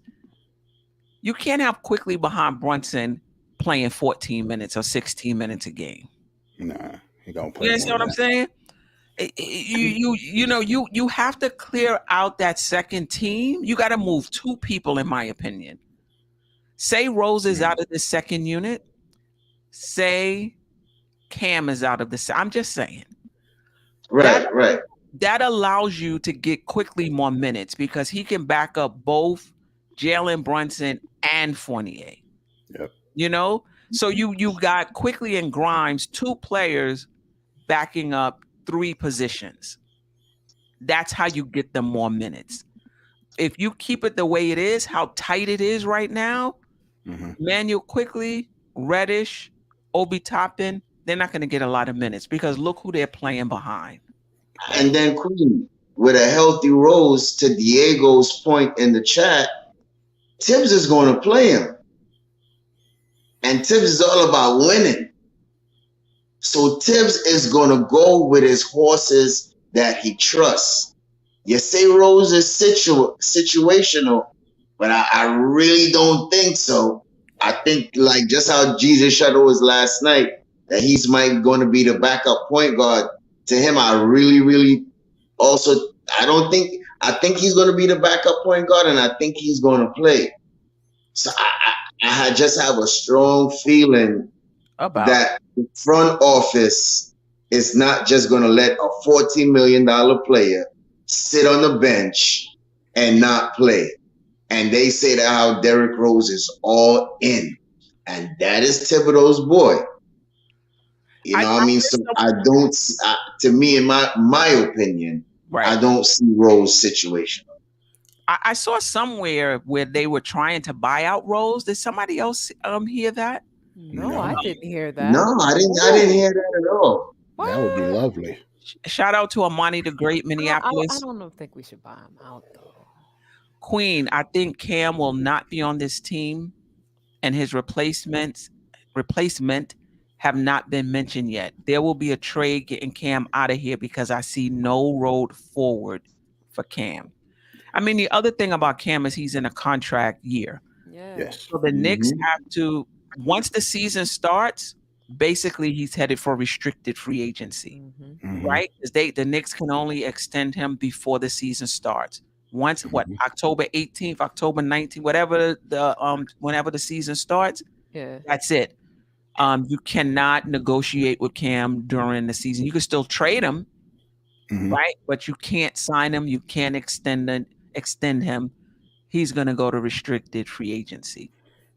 And if we do, Sorry, Tsunami.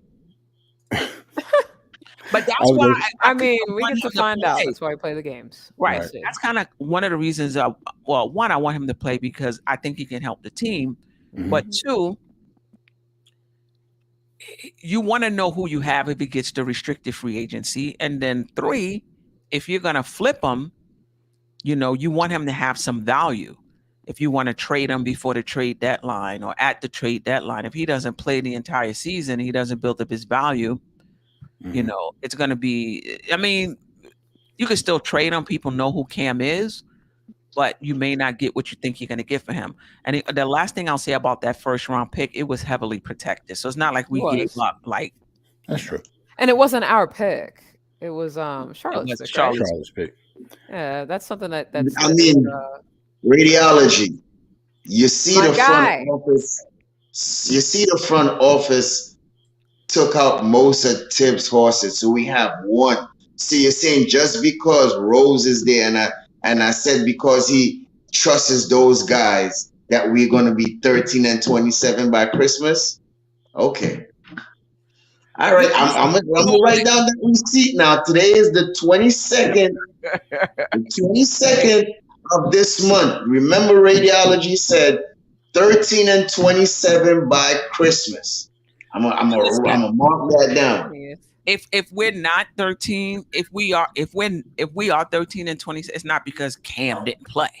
It's because RJ Randall and Brunson didn't play up. One or all of them didn't play up to um potential. I would say all Um, three don't pay up to potential if we're 13-27. right. If we're 13 and Ooh, 27, yeah, a lot Yeah, has we gone bad. wrong. A lot has gone a lot I, has gone wrong. I was gonna say if we do trade Cam, he shouldn't have a replacement though. We need to trade him with just assets. We don't need to bring yep. somebody else in. It doesn't solve the problem. Creates another glut. No, It well, just I creates Unless mean, the something else. player's not that good. we Yeah. already got the 50-man roster. We signed 3 extra men, 13, 14, and 15. Right. Meliku, Jeffries, and as what you call him, AC yesterday. Akanado, what's his name? Archie Diacono. Oh, I call Oh, them. Archie. I love saying his name. Archie Lion Diacono. Archie Let's Minaki. go. Yeah, so I mean the Archie roster Diacono. the roster is full. But Right. those are So training I camp invites, mean, though, Those right? are training camp invites, right? So they So don't. Not no, the we same. signed them. We signed those guys. They're 13, 14, and 15. Meliku, the I think he's from one of those Ukraine. foreign Yeah, countries, but it was Ukraine. partially guaranteed. So if he Yeah, doesn't make the partially, team, they have to yeah, pay. partially guaranteed. Yeah, Right. Yeah, I you're see. right. But he is the 15th man on the roster. Right. So so if we do send out Cam, we're gonna have to still replace one other person, Jarrell. Right. Or you don't have to. You can have 14. We Yeah, could sign you don't. Keels to a contract at that point. You don't have to. I I did don't that think we just for you, want another Jarrell. point Your guard on the boy. roster. He needs more season done than he. Nah. Ah man, Keels Duke need to stay Nation. right where he went. Right. All right. Out one Let's Duke player in another Duke player. let's Sorry, go talk ahead. about point guard real quick because I want to get into another storyline, and that's Tibbs, whether he's going to make it throughout the season. But let's talk about you know, Yeah, you get to that one. I will right, get right. to that stuff. 11:30. I'm at the tap out, but Okay. I'm good. We can Okay. keep going. Okay, so we're gonna do this one real quick because we touched on it already. Who will Mhm. back up Brunson? Will that be Rose or IQ? That's something to watch going into training camp. I think that's something we're gonna see quite early in preseason. If Rose is playing, he's part of the rotation. Right. He's playing in preseason. He's Right. part of the Not gonna change. rotation. I would like to see IQ back up Brunson. Well, I'll say this. If Rose is healthy and he's backing up Brunson, if that's what they decide, that's a really tight point guard position, Yeah, right? that's true. I think in terms of Rose handling that second team, they're going to be strong. They're going to make the right decisions. Even if he's not the same player he was, I don't think the Knicks will be losing leads because Rose is at the point guard, right? Hmm. Um, it'll be pretty strong. That being said, though, I want to see IQ, Grimes, and Cam. I just want to see it. Mhm. Um, and you can always make changes if it doesn't work. But who do you believe? So that's who do you believe will be backing up Brunson? And that's a storyline to watch as we go into training camp. I think it's gonna be a mixture of both. I'm gonna have to go with both. I think once Derrick Rose is healthy, you're gonna see him come in, and then IQ might come in and play off the ball. You might see two intangibles where one brings up the ball, one play off the ball. Derrick Rose brings up the ball, IQ play off the ball. So I think I'm gonna see that rotation. But if you had to put my feet to the fire, Hmm. I would put quickly, at that position. Hmm. But but it's just Derrick Rose, man. I just don't see him sitting down as situational. You see, if he was to trade him, then I'll go 100% all in with quickly. Hmm. But I just see both of them probably sharing that point guard duties off and on. One sometimes playing off ball and one playing point guard, bringing up the ball. So Hmm. I'm gonna say both. But Stafford, you say that like we got unlimited spot. There's 10 rotation spots. So if Rose is playing, somebody else isn't. And that's what I said. Cam might be the odd man out Okay, got you. You did say that. because Graham's going to play the small forward. You did say that. And I will So say that Tibbs believes he can play the small forward. I think he's kind of short for the small forward at 6'4", 6'5" with sneakers maybe. But I do remember an article last season where Tibbs said he believed that Grimes can guard threes. So hmm yeah. yeah, and that's my take. That's my take. Well, I don't know. I think Rose should be situational. I think IQ, not only is he going to be backing up Brunson, I think IQ is going to be the first guard off the bench. Period. I don't think it's just going to be backing up Brunson. He might be Fournier's backup too, Mm, because I think he's going to be the first person off the bench, and I actually think he's going to be one of our closers. Also, I think him and Brunson are going to be in the backcourt in the fourth quarter. So yeah, I think IQ is going to have a huge role this season. I think Tibbs loves him, obviously, He does. and I don't know. The only thing weird with Tibbs that he didn't trust IQ to start at the point last year. That's the only thing I really don't understand. But he's willing to give him big minutes. Other than that, though, right. which is kind of weird. I don't really get that. It seemed like he should have, like IQ should have been our starting point guard last year. Right. Once Maybe you trust him, but just not at that position. Yeah, but he's going to be playing behind Brunson. So what's the difference? And then when he did come in, he had the ball in his hand for the most part anyway, whether he was playing the one or the two. Because even when even when he was playing with Rose and IQ was the two, he still had the ball in his hand a lot, Right. making Right. all the decisions. So I don't know. I think IQ is going to have a huge role this season, and I think I agree. Rose, pretty much was his mentor last year Mhm. and or past year and a half, and I think he's pretty much going to give him the baton. I think Rose is going to play a very small role in our rotation, hopefully because of his injuries. Because I don't think, like, when it comes to Rose, we always talk about Cam's injury history. When was the last time Rose had Oh yeah. a Yeah. season over 50 games Yeah. or 60 games? Like, it's been a long It's time. it's He been a few doesn't, years. I looked right. this up a little while ago. He does, like, regardless if he's situational or not, he should not be playing a lot, Right. or he's just going to get hurt again. With that coach there, man, and he loves his horses. That's what I'm gonna say. That that's a good point too, You because know that. right, He depended on Burks like crazy last year. right, So I look at it as that situation. true. Tibbs is Tibbs, so we'll see. But I think IQ. At least IQ is one of those people we know that's in his circle. So IQ is going to play a lot of minutes this year. I Right. don't know how, but I he's going agree. to have I to. agree. I agree. I definitely agree. There was an article, JJ. I don't know if you saw it in Bleacher Report, where there was an executive that said that they don't believe the Knicks are at that point yet where they're going to play young players at the expense of winning. So obviously we're going to play young players, right? Because our roster is young. You're going to play young players, but that the Knicks are not at the point where they're going to play the young players at the expense of winning. So in other words, the best players are going to play. Um, so we'll see how that works out. I think in terms of a full-blown youth movement, I think that's the Knicks are just they had ample opportunity to do it. They're just not doing it. But that being said, a lot of young players are gonna play because that's most of our roster. Right. So Yeah. so even if 28 out of 10 players, even if 28, let's say 28 plays, he's 30, and Rose plays in a rotation, that's just two players in a Right. rotation of 10. Yeah. Everybody else is young. Okay, fine. You want to say Randall is not young at 27? I would argue that, but fine. You want to say he's not young? That's still three players out of 10. That means the seven other players in the rotation will be young guys. So I think we gotta stop with the young guy versus vets. You got to have some vets on your team. Yeah, you gotta have that balance. You look at New Orleans. They brought in C.J. McCollum in his 30s.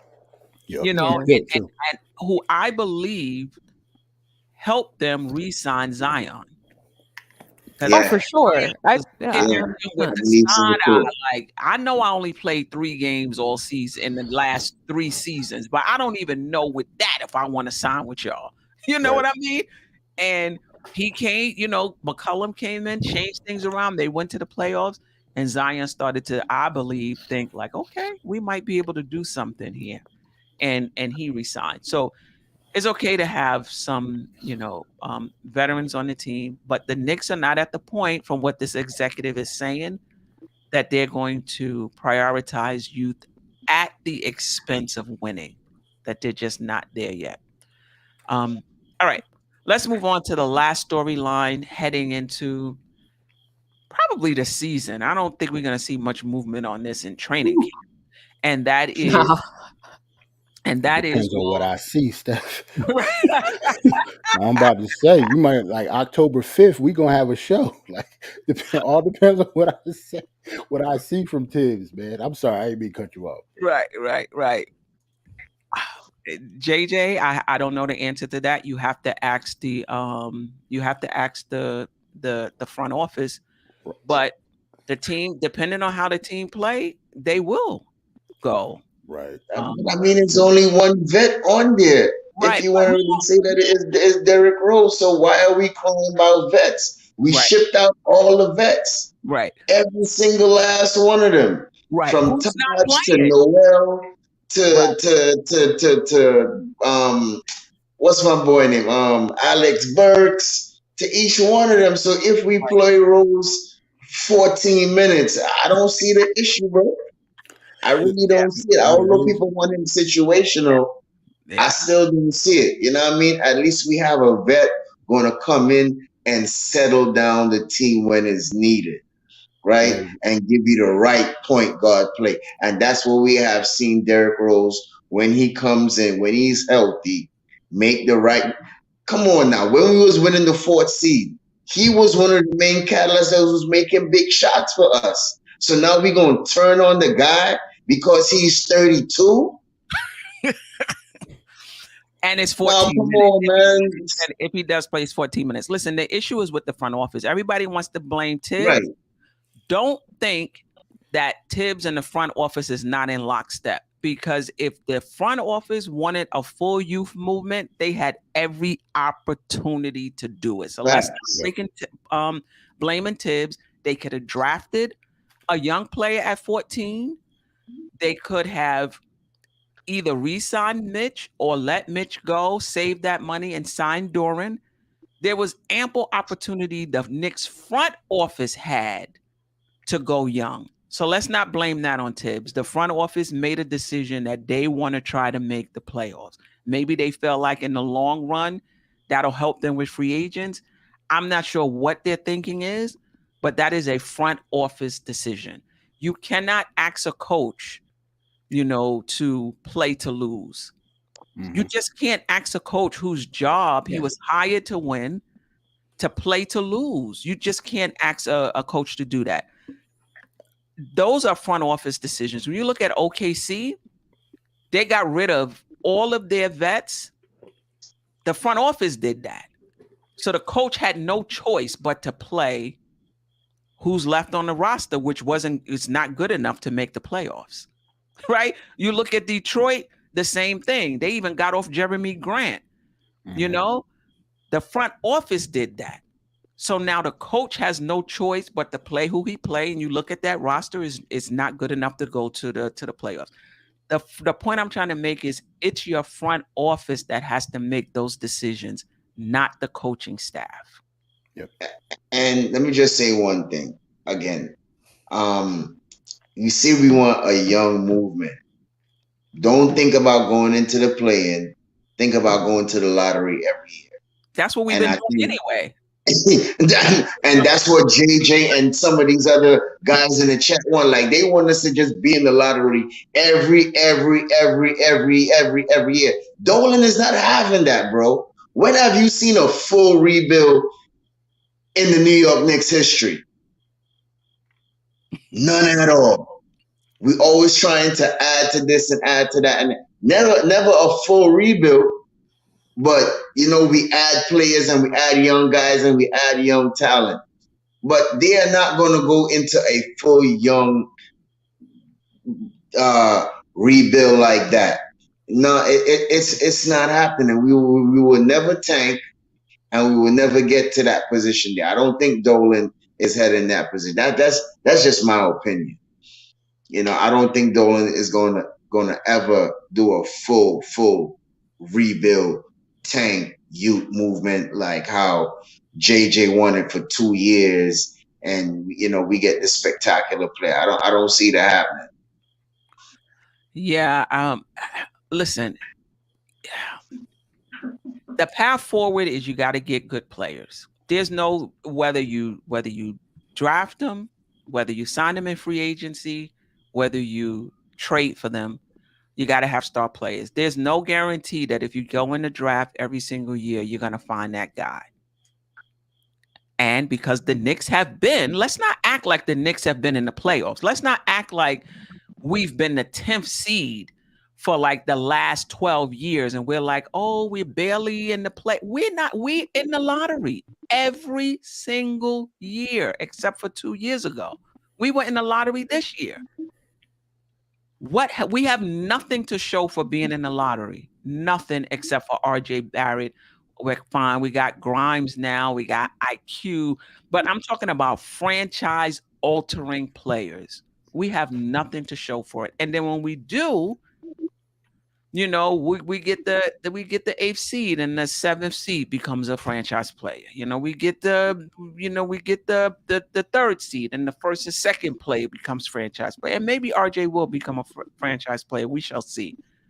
But the bottom line is there's no guarantees either way. Yeah, and the lottery it's a crapshoot. So you may want to tank this year, and sometimes the team that has the worst record didn't even get the number 1 pick. Cleveland is one of those teams. You know what I mean? We were one of those teams 3 years ago, and we had a chance to get the number 1 pick. We ended up getting number 3.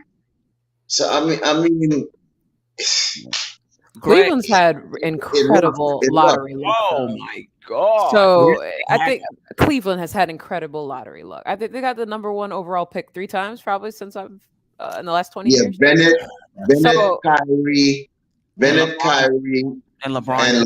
Yeah. Like, I want to just 5-year span, maybe. Yeah. I don't essentially, yes. even believe in that. I don't believe in luck when it comes to that.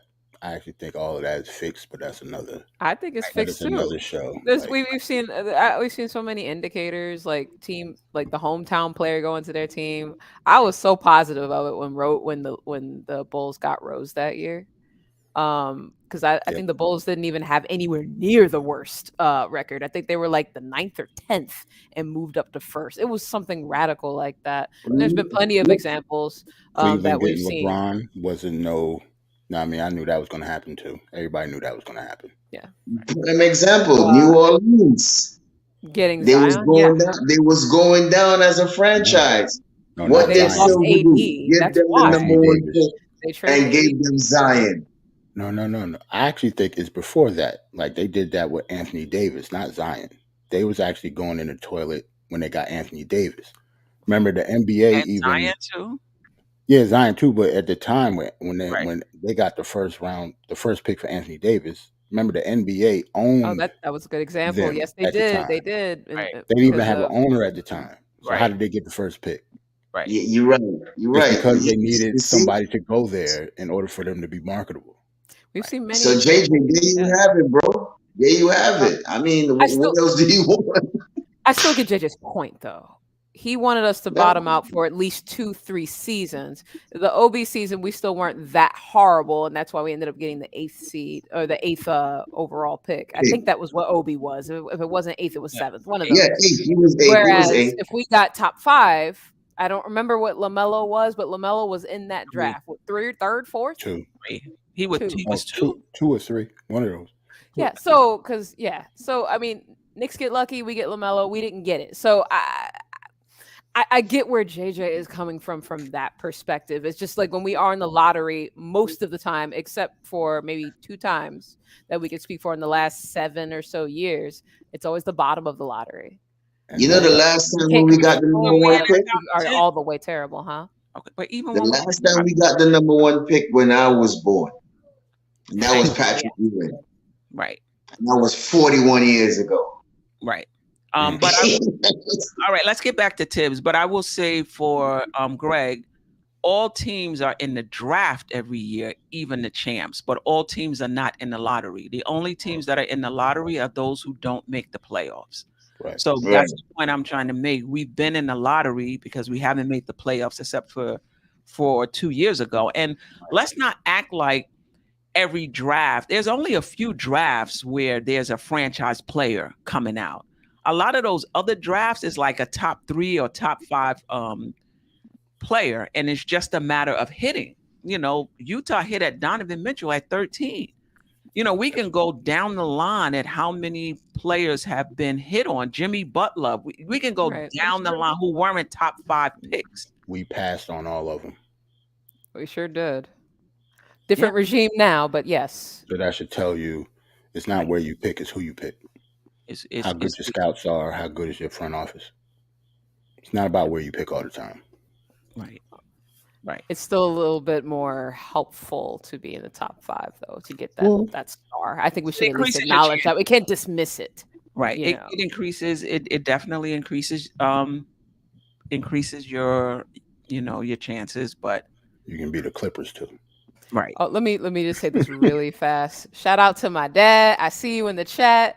What's up, Dad? Salute out. the Oh, what's his name?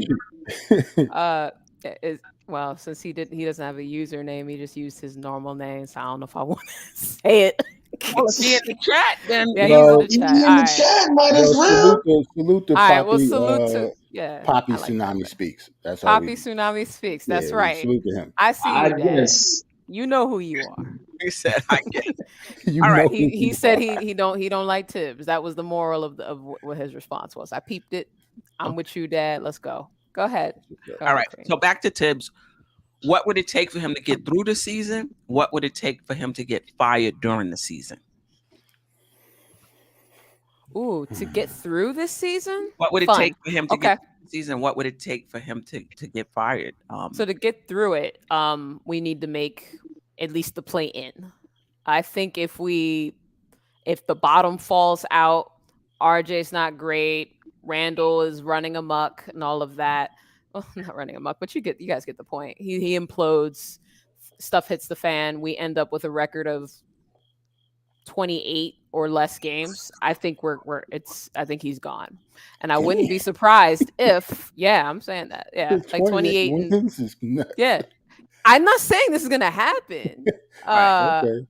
But if it were to happen, that's how he's gone. Mm. But we would be able to tell. And it would be pretty obvious. But I don't see that happening. I think we're going to at least make the play in. This team is still fairly talented, even with a stacked and loaded uh, East Eastern Conference. So I agree there. But yeah, I think though for the most part that's what it would take in. It would take a really terrible season for him to be kicked off. Because I think that's a sign that I'm not entirely positive that if we're terrible like that, that Leon Rose is not. I feel like they're handcuffed, damn near. I'm not positive that Johnny Bryant gets the job, and Leon Rose gets to just choose him. That's just that's just how I see it. But if we make the play in, RJ plays well. Let's say RJ's an all star, which I think he will be. Um, and Randall looks like he's in old form, even if he's not necessarily all NBA form. If he's averaging 20 and 11, 20 and 10, 19 and 11, 19 and 10, I still think that and he has his head on right. Brunson is balling out. Our defense is back to top 10. Hmm. They keep Brunson. They'll keep the coach. They'll keep Thibbs. Right. Yeah, I agree with that. Unfortunately, I think that Tibbs will be the scapegoat. Like if Randall is not playing well, RJ doesn't take the next step. Brunson doesn't. His transition is not smooth, and the Knicks start losing. People are not going to look at you know Randall. It's not going to be Randall's fault that he's not playing well. It's not going to be Brunson's fault that Brunson is not playing well. It's going to be the offense. That's why they not playing well. It's the offense, not them. It's the offense. So I think if the Knicks don't play well, Tibbs is out.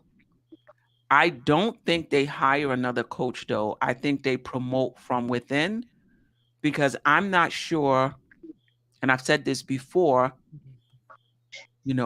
has the front office earned a new contract, right? Their contract is up when Tibbs is up, right? So if I'm an owner, I'm not letting you hire another coach that I have to pay when I'm not even sure about you. Yeah. So I think if he does go, it might be Johnny Bryan. They may just hire from within because if Dolan is still not sure about the front office, he may not want to kick out more money That's for a new true. head coach. And then if I fire y'all in another year, bring in a new regime, they're gonna want to bring in their own head coach. So we'll see. I agree. I think if the Knicks, trying to see how many games. I see the chat saying That's if 30 we go games. 13 and 27, he's fired. I might agree there. Yeah, yeah, yeah, yeah. Jarrell? Much as I would love to agree with y'all, I Mhm. really don't think Tibbs is going anywhere. No matter what. Well, I don't want to say no matter what. Obviously, if we have like a 30-game losing streak, I don't want to say anything is impossible. Anything could happen. I rebuke that in But the name of Jesus. I'm Okay, go just ahead. saying, like, I don't want to say no matter what. But Yeah, yeah, I got like you. it would take I think we're too talented to be that sorry for him to be fired, if that makes sense. Like I I think agree. I they totally already agree. have a big relationship with Tibbs. Um, Part of the reason they brought in Brunson is because of Tibbs. He knows Brunson very well too. Um, yeah, I just don't Yeah. see him getting fired.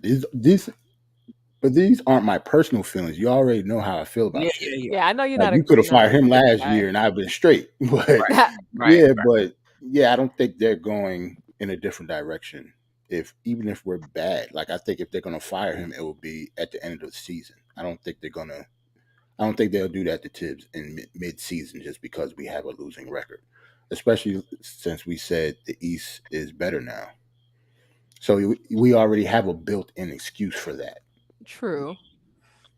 So because of that, like they would definitely, to me, they will wait until the off season Hmm. because I don't see how firing Tibbs. Say we are bad and we suck. I don't see how firing Tibbs and letting Johnny Bryant just coach us after Christmas will save this team at all. from front office standpoint, I don't see how that's going to work either. Yeah. Like, what makes Johnny Bryant the savior? I don't know. Right. Unless he truly was the coach in waiting the entire time. But Yeah, why? But that doesn't help anything. yeah, So I but see your point in that aspect. why would he be the coach in waiting though? That's my question. He With shouldn't no be. experience. With no experience at all, why And would he he did be not the even coach get in a question? final interview in Utah, from what I understand. And he was there. Now, I will say, in all fairness, Danny Ainge was brought in, so it's not like he That's was being true. interviewed by a front office he was familiar with. I think other than him being young, black, and not Tibbs, that is the only reason people want him to be the coach. Because I don't think he doesn't have any experience. You've never seen him coach an NBA team before. So what's the reasoning behind it for firing Tibbs just to give the reins to Johnny Bryant going forward? Like he's the head coach. It's not an interim thing. Like they're hiring him as the head coach. That doesn't really make any sense. Well, I think he would be the interim, and I think in the off season they would decide Oh, if whether they're they yeah, that makes sense.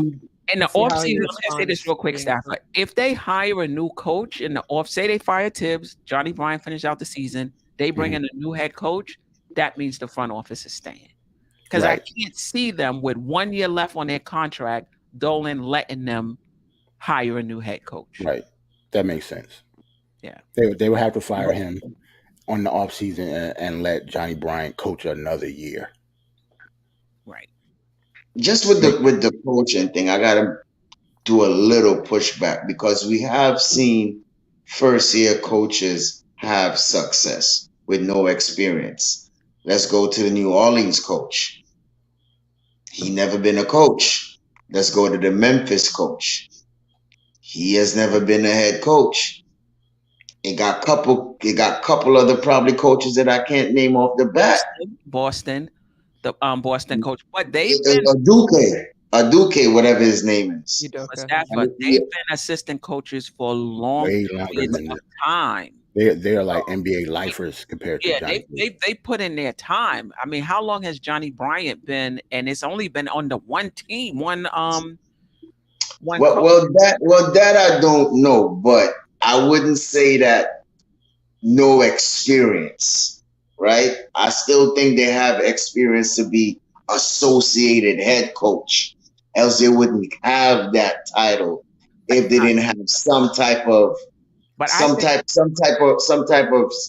something under their resume to give them that title. listen, he was made associate head coach for the money so that they can pull him away from Utah because he wasn't leaving. Hmm. That's Mm. why they made him the Like they associate. had to give him that title, I They think. had to give him that title so that they can pay him so that he can leave. And all of this was the setup for Mitchell, which just makes that whole Right. thing just That pull actually a little piece of the scab off a that little. actually happens I in basketball. mean, That happens in a lot of sports too. That even happens in football. Like you'll see the associate Yep. head coach. It's a money thing. It's not It's because they common in named the head football. coach. Hmm. Right. It happens a lot. He was It's the an same thing. assistant coach for 6 years Utah. in Utah, but a lot of that though was player development. Because when you say assistant coach, you got to, was he a lead assistant? Like, because they Right. have like 50 assistant coaches, some right, teams. and I I get believe you, it and was I the get play. you. I believe Johnny Bryant was more of a player development. Development coach. Yeah. I think that's what he said he was. I think that's Right. what they said. But that's a little different than the role Ndoka had with the San Antonio Spurs. Yeah, Right. but he was. I don't think he was an associate head coach under Popovich, was he? He was just an assistant coach. Right. But even if you're an assistant coach, your role could be different. Even though they didn't say associate, you could still be first assistant, second assistant, Well, third well, assistant. well, but they never had a chance to like run the team as a particular head coach. So when Gerald say just giving him over the reins and he have no experience, I wouldn't say that because they've been if you want to say assistant coach, associated coach, they still had experience. So, but not every first time coach is going to be successful. That's what I'm trying to get. No, we understand that. But the point I'm trying to make is those that were successful, they weren't assistant coaches, developmental coaches. I'm pretty sure if you looked at what their role was on the team, they had a big role on the team. You understand what I'm saying? Like they Well, I'll used have to go and research right. You don't what's go his from name, the being guy from New Orleans, and a see what he developmental head coach to being a head coach. But your role as an assistant coach was development, and you're gonna go to being a head coach. Right. Usually, those guys who are head coaches were like first assistants. And Let I'm me not give you another good example. Eric Spoelstra. He started off as a video guy. He yeah, did. that's true. He How was He also he? started inherit off as a video guy. But he did And they look also where hire him he's for at the now. He Did has a they couple hire him for championships. the video room, or did he work his way up? Yeah, he worked his way Huh, up. He worked his way up. He worked his worked his he way worked up. his way they up. I didn't give And when you you hire him from and the when you video room, you and know? when you're handpicked, you gotta think about he was handpicked from Pat Riley, taking over his spot, and he inherited LeBron James and Dwayne Wade and Chris Bosh. Like Pat gave him the play. Like say if LeBron wasn't there, I don't think Pat would have made him the head coach then. I thought he was hired the year before. He was there Was before he? LeBron Yeah, came. I think he was hired the year before because I thought Wade. it was That's the why they were same saying year. Wade gave his blessing to LeBron. Like, not to Gotcha. LeBron, but he was like, "Yo, you got to listen to this guy. He helped me last year. Okay. As well as Pat stepping down and saying mean things to LeBron, Okay. Cool. from what we heard. you know. Look, some people may have I'll check luck, though. some people may not have luck as first time coaches. So I wouldn't put it if Johnny Bryant did take over and he be successful. So you know, Mhm. it could go either way, 50-50. Right, and But as Willie far as Green with was just an Tibbs, assistant coach for 2 years. Um, he was an assistant coach, player development coach for 1 year, 2 years as an assistant coach, and he got the job. Who is Yeah, this? in '08. Willie Green. Willie Green? Oh, never mind. Yeah. Yeah, Yeah, Willie Green been in the league see, for two years, And he two played years, first. well, eh, he's been in the league as a and plus player for he's a an long ex time. yeah, as player. a player, right, Right. right, Just like right, right. Udoka. Udoka is an ex player also. He even Yep. played for the Yeah, Knicks. Like he ex was. players always get, you know, a bump up because of that. Like ex Mhm. players, they they obviously know the game. So Right, I don't even count them sometimes. Like a lot of those first time head coaches be successful because they're ex players. True, right. true, true, Now, true. Udoka was 1, 2, 3, 4, 6 years with, San Antonio, a year with Philly, a year with Brooklyn Right. before he got the Boston, Right. As soon as Oh, he so stopped, he put in work. he put in work as soon as he stopped He playing, was yeah, yeah, just like he Willie put Green did. in work. Yep. yeah. That's true. So, I mean, But that's that. now saying back to Tibbs, Mhm. if he were to get fired, man, as you were saying, Queen, like everything has to go wrong. Randall has to be imploding. Bronson ain't playing up to par. Uh, RJ not stepping up to the task. Obi not developing, quickly just putting up stupid shots. We gotta put the bench on fire too. It can't all be about the starters also too. Mitch not hitting his free throws. Or he's injured again. Hartenstein not being the player that we think that he was coming in to be. So it has to be a whole team collective when Right, we talk about the team not playing good. For us to be 13-27 after 40 games, I don't believe that. right. If anything, if anything, I would probably say 20-23. Yeah, Like 3 games under 500 or something like that. But I still don't think it'll be warranted to fire him because he will have the second season to prove himself. And we know Tibbs in the second season, in the second half, the team start gelling and we start pushing, and sometimes we may go on a 10-game streak again, or we might just edge off in getting into the play-in. So I have to agree with Jarrell.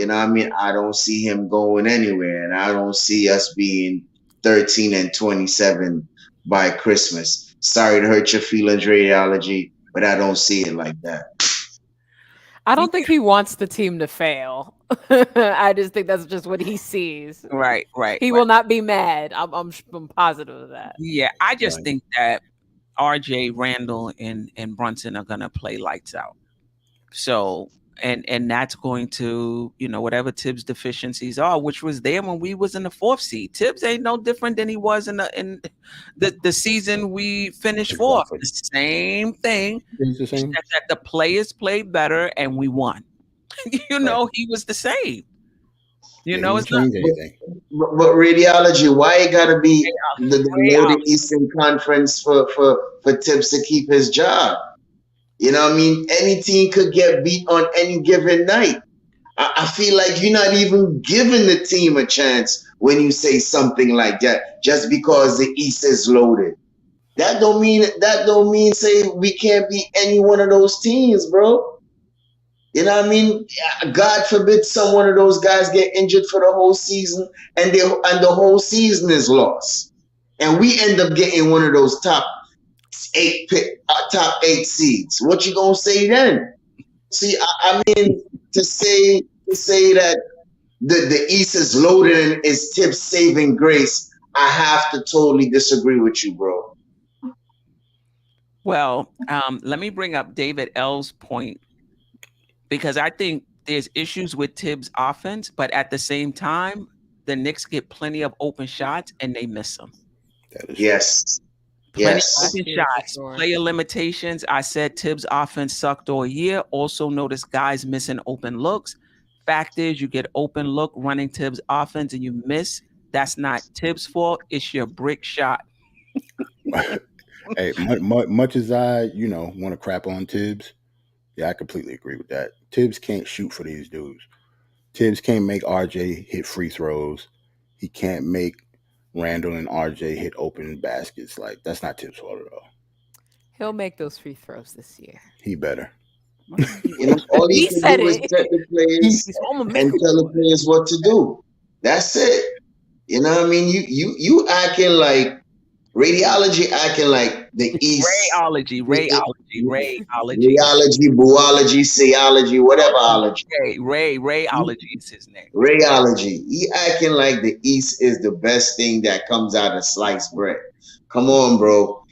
I mean, every team is not going to be the same from last year.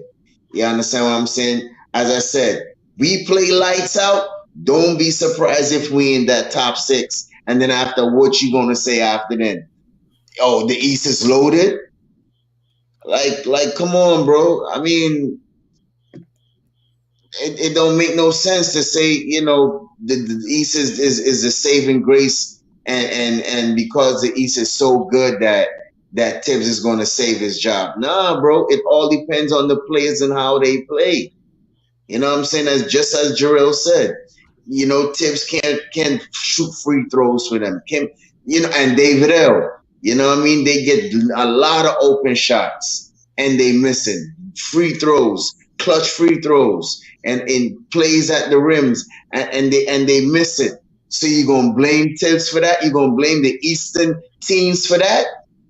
Like, come on, bro. I mean, keep it 100. But I think part of what he's saying is that if the Knicks don't play well, part of it will be on the Knicks for sure. But you can look at a loaded Eastern Conference and say, I'm not going to fire him because our roster just doesn't match up to the rest of the conference. I think that's what he was trying to say. Yeah, and I get that, but at the same time, I still feel that we are talented enough to match up with any of those teams. Now, if you wanna say the top four, the Phillies, the Milwaukees, the Miamis, and Brooklyn. Brooklyn, if you want to say all those four teams, I'll give you that. But after that, bro, Toronto, Chicago, Cleveland, Washington, Indiana. Come on, bro. We match up good with those fellas, bro. No. I'm not. Listen, Stafford. I'm not gonna say we match up good if Randall, RJ, and Brunson are playing lights out. We match up good. And I'm totally 100 with you, but I still feel that we could beat those teams. we can It's beat possible. anybody. We can beat anybody for a game. We're talking about finishing ahead of Cleveland. Look at Cleveland's roster, and I get it; they have to gel as well. So you got Mobley on that roster, you got Jared Allen on that roster, you got Donovan Mitchell on that roster, you got Garland. The only thing I will say is they've proven themselves more so than the Knicks have. That's all I will say. Now, if the Knicks come out balling, no doubt about it. No doubt about it that they can be as good. The only thing I'll say is that Cleveland has the best player between on both teams, and that would be Donovan. That would be Donovan Mitchell. But if our guys come out and play lights out, yeah, you can match up with Cleveland. You can match up with Chicago. You can match up with Toronto. The point I'm making is we haven't proven it yet. That's all I'm saying. We're going on paper that we believe Randle, Brunson, and RJ are going to play lights out. Cleveland already have 3 All-Stars, not counting Mobley. Like Jared Allen went to the All-Star game last year. So Cleveland gonna be a problem, man. Their bench, their bench is, lackluster, but I their mean, starting five is gonna be serious. Jarrell, how many good centers do we have in the Eastern Conference besides Joel Embiid? They got one of them. He went to the All-Star game, Jared Allen. That's what I'm saying. So he ended up going by, because if there was a better center than him, he was not making the All-Star game, bro. Stafford. Let's just put it like that. I would trade Jared Allen for Mitchell Robinson right now. That was I didn't say that. I didn't say that, Queen. All I was just saying is how many good centers in the Eastern Conference that was better than Joel Embiid for Jared Allen to get the All-Star selection. No. They don't even have centers now. Right. They don't even have centers for All-Star.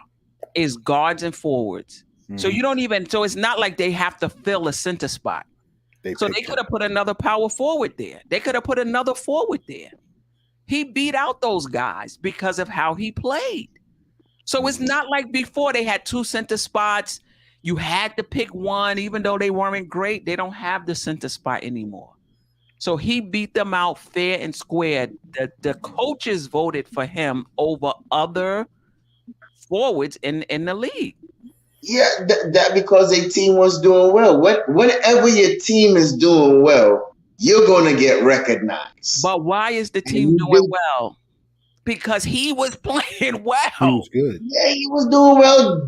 Garland was doing well. Mobley was doing well. I mean, it was a collective thing, and all 3 of them end up being All-Stars. I'm not going to take anything away from Cleveland. But no, I'm not either. But what I will say is I see a path for the Knicks to be competitive with Cleveland. Mm-hmm. However, our players got to ball out in order for that. They were already a good team. If it wasn't for the injury to Jared Allen and was it somebody else, I think the point guard. What's his name? Sexton. Right. Sexton and Rubio. And I think marketing went down too. Right. Marketing went down for a significant period of time. They were like in the top 5. Mm-hmm. And then when Jared Allen went down, they just couldn't sustain it anymore. And then that was the last they dropped to 7 or 8 or something like that. Cleveland is, on paper, they're good. Now they have to do it again. Like we was the 4th seed the year before, dropped to 11. So they have to do it again. But I believe they will. Yeah, they are. Evan Mobley. I told him that they got 3 All-Stars and not Evan Mobley. Evan Mobley might end up being the best player out of all of them. I guarantee. I definitely think so. Problem. And he was just a rookie last year. He's gonna be a problem. He could play both ends. The way he affects the court on defense, and especially on defense, on offense, his lateral quickness, and shot blocking.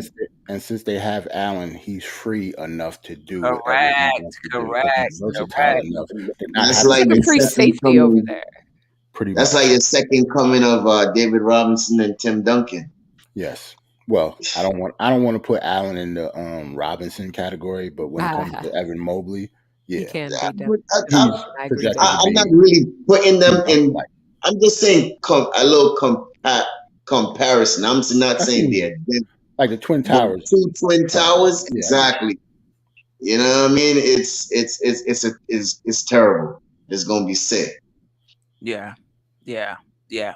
So Cleveland, Toronto, the Knicks can hang with Toronto. It just depends on which Knicks team shows up. It depends on which player shows up for the Knicks. Van you. Right. Vliet, Barnes, Siakam. Who plays And center for them? Once Siakam was Siakam playing playing center. center, Yeah, he was playing yeah. center Siakam for them was a lot playing center. At because they least had Scotty Scotty Barnes can like be Barnes. moved everywhere Scotty What's around. his Barnes. All name? that can save us Boucher. three. Boucher came Shea off the comes bench. off, OG comes Anobi off at the the four. bench. OG Anobi, Gary Trent Jr. He's and then still Barrett injured. Van Vliet. Jr. Yep. Yeah, but I see a path where the Knicks could be up there with Toronto, but a lot would have to break right. That's And plus yeah, we they have did a draft Koloko, who I loved. yep. And plus you gotta think about Cologne. how Mhm. we play. We played our Center competition from a lot too. Arizona, Oh, let me look him We, up. we played our competition a lot too. right? That's why we can lose to like the Magic, but beat one of the top teams in the NBA sometimes. That happened last year. That happened last year. It really did. Yeah. Like we Um, always lose to teams that we shouldn't lose to. Yeah, that's true. Orlando. Hopefully that gets better with a point guard that can organize us down the stretch and make sure we get good shots True. and things of that. Um, What happened now? that's rheology talking Sorry, about Oh, Stafford's optimism on the No, team. I'm actually looking at Greg. He asking me where's my brother Josh at. Salute to Josh. Salute to Uncle Folio. JG yo, said, I think we battle with Washington and Charlotte for the 10th seed. damn. Um, Mm, that's tough. Us Woo! I think not being as good as Charlotte is tough. Like We I better can't be as see good us as being Charlotte worse than without Michael Charlotte, man. Bridges. And we didn't Yeah, even mention Atlanta too. I think we're Or better Miles at Bridges, Atlanta. I'm sorry. I think we can be, but on Stafford. Okay, when you say we can be, you're seeing the best Randall, you're seeing the best Brunson, you're seeing the best RJ, you're seeing the best IQ, right? You seeing our players at their best. You're not seeing them based on last year. I'm seeing Randall better than John Collins, right? I'm seeing Bronson bullying Trae Trey Young. and locking down Trey.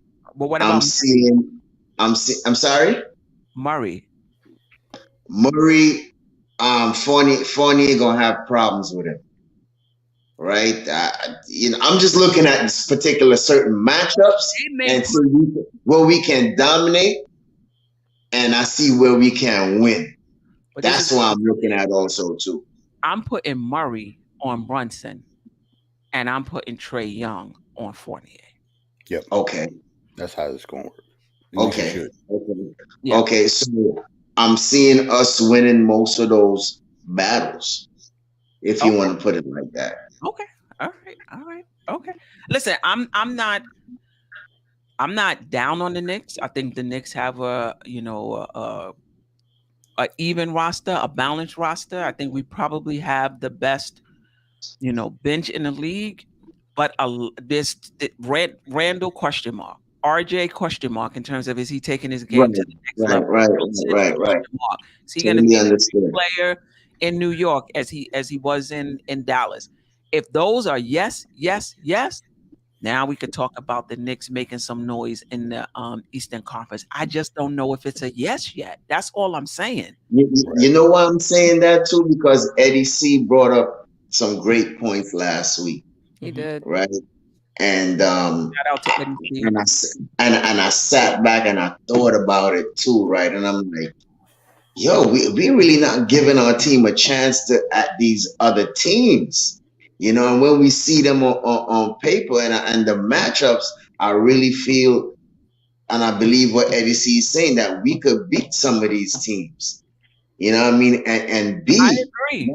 not be a top four, but be in that last six to probably nine spot. You know what I mean? And definitely make a push to see where we could be at. You know? Listen, I see a path for the Knicks to finish 7th. I see a path for the Knicks to finish 11th. It's just, who's showing up. You got to have players that show up. You got to have players that close games, that hit free throws down the stretch, that play tough defense. We got to gel as a team.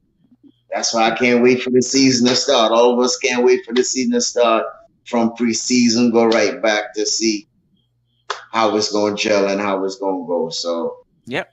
It's all optimism at this time right now. So you're right. You know what I mean? All right. What's our last words before we get out of here? Salute to the chat, man. You know what I mean? Y'all keep us on our toes. Salute the radiology. I mean, not radiology. Yeah, now you trolling. He was on fire. You know what I mean? Got us on our toes tonight. You know what I mean? Good with the good questions. You know what I mean? The good suggestions and remarks. You know what I mean? Shout out to Craig. Shout out to JJ. Everybody in the chat, cause y'all that keep us fueled and keep the show moving. You know what I mean? So shout out to y'all. Without y'all, there'll be none of us. Shout out to Tsunami. Check out her channel. Shout out to Julius. Check out her channel. And if you have not subscribed to Dope Soul Sports, I don't know what you're doing, bro. Yep. Hit that red button. Hit that like button. You know what I mean? You get the great content. You know what I mean? You get the fire takes. You know what I'm saying? The controversial takes. And it's all love and fun on this panel every Tuesday night at 9 p.m. with the special lady, Queen Steph. Let's go. Everybody give her a shout out. J Boogie Light. Right? Let's all be honest. Steph should be over 1,000 subs already. We gotta get her to 1,000 subs, man. Man. Share, subscribe, like. Right. Yes. Right. I just put the link to Tsunami Speaks channel. She has, if you're a Jet fan or if you're a sports fan or if you're a Tsunami fan, that's the link to her channel. It's a Jet channel, and I believe, well, you could talk about it. It is mostly Jets at this moment, but if you watched the last video I did, I mentioned at the very end of it that I'm doing a Knicks video this weekend. So stay tuned for that. I will not just do Jet stuff. It's just really hard not to do Jet stuff when, the season's ongoing right now. So there's plenty of Jets content at the moment. But I'm doing 2 shows a week, the preview of each game and my analysis of the post of the actual game. And I go in depth. I give you those stats. I try to make some people laugh, me being myself or whatever. But I'm excited to do Knicks content soon too. So give me a follow, give me a like, subscribe, chat with me, all that good stuff. I appreciate the support, guys. Right. And then Jarrell, we don't have his link, but yeah, I'm unprepared again. Second week in a row. I bookmarked mine. I wasn't trying to deal with that. But talk about your channel as well. I'm going to actually talk about it and give you a link at the same time. Let's try to do this. Yeah, you can check me out at Die Hard Giants Live. It's just going to be Giants coverage because as of right now, we are undefeated and we deserve it. So, God. Yeah. We're 2-0. So, yeah, I'm excited. I go live at halftime every Sunday or whenever the Giants play. Just do play-by-play. Steph usually joins me. Eru from Die Hard Knicks usually joins me.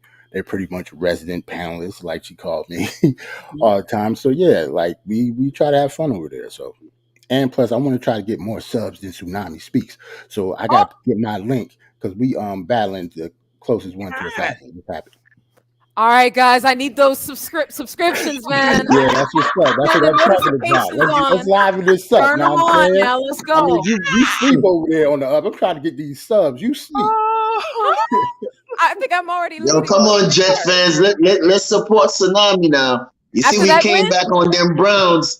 2 minutes, 13 points. Let's go, Jets. Gang green, baby. getting Let's booed. go. We ruined Joe Thomas's homecoming party. Let's go. So Let's so go. so we have two Giants fans on the panel and two Jets fans on the panel. Oh, here it is. All Yeah, right. Steph, I put that link in there Okay. too. Die hard I'm about Giants to. live. Let's All get it. right. So now this is because I was trying to find it myself. I'm putting in Jarrell's link. Yeah, as you can see, me and Tsunami both have new channels, so yeah, our link is a little bit longer than Steph's. Yeah. Once you get to 100 subscribers, you can customize your Right. your we link. got the gibberish links until we get to 100. Yeah. So we battling to 100. Let's get it. Right. So those the second those 4 links in a row. If you're a Giant fan, Yup, spam that. if you're a football fan, or if you're just a Jarrell fan, subscribe to his channel.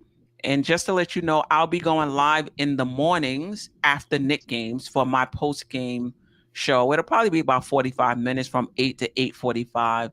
Nice. When I'm out of the country, because I will be on vacation in November. For those 2 weeks, Yo, I you light stun on us almost every week. I know. I'm gonna real. try to record a video and There you go. upload it. Nice. When I'm away. But that I'm starting that in the preseason. So I'll be, after that, October 4th game, that next morning I'll be going live from 8 to 8:45. All right.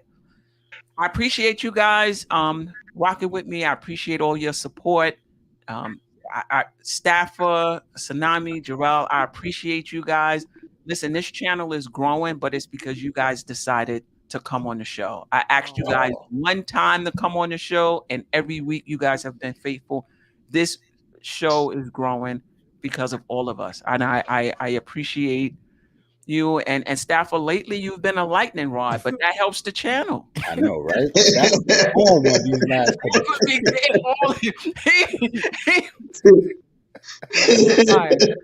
He is on it. He is on fire.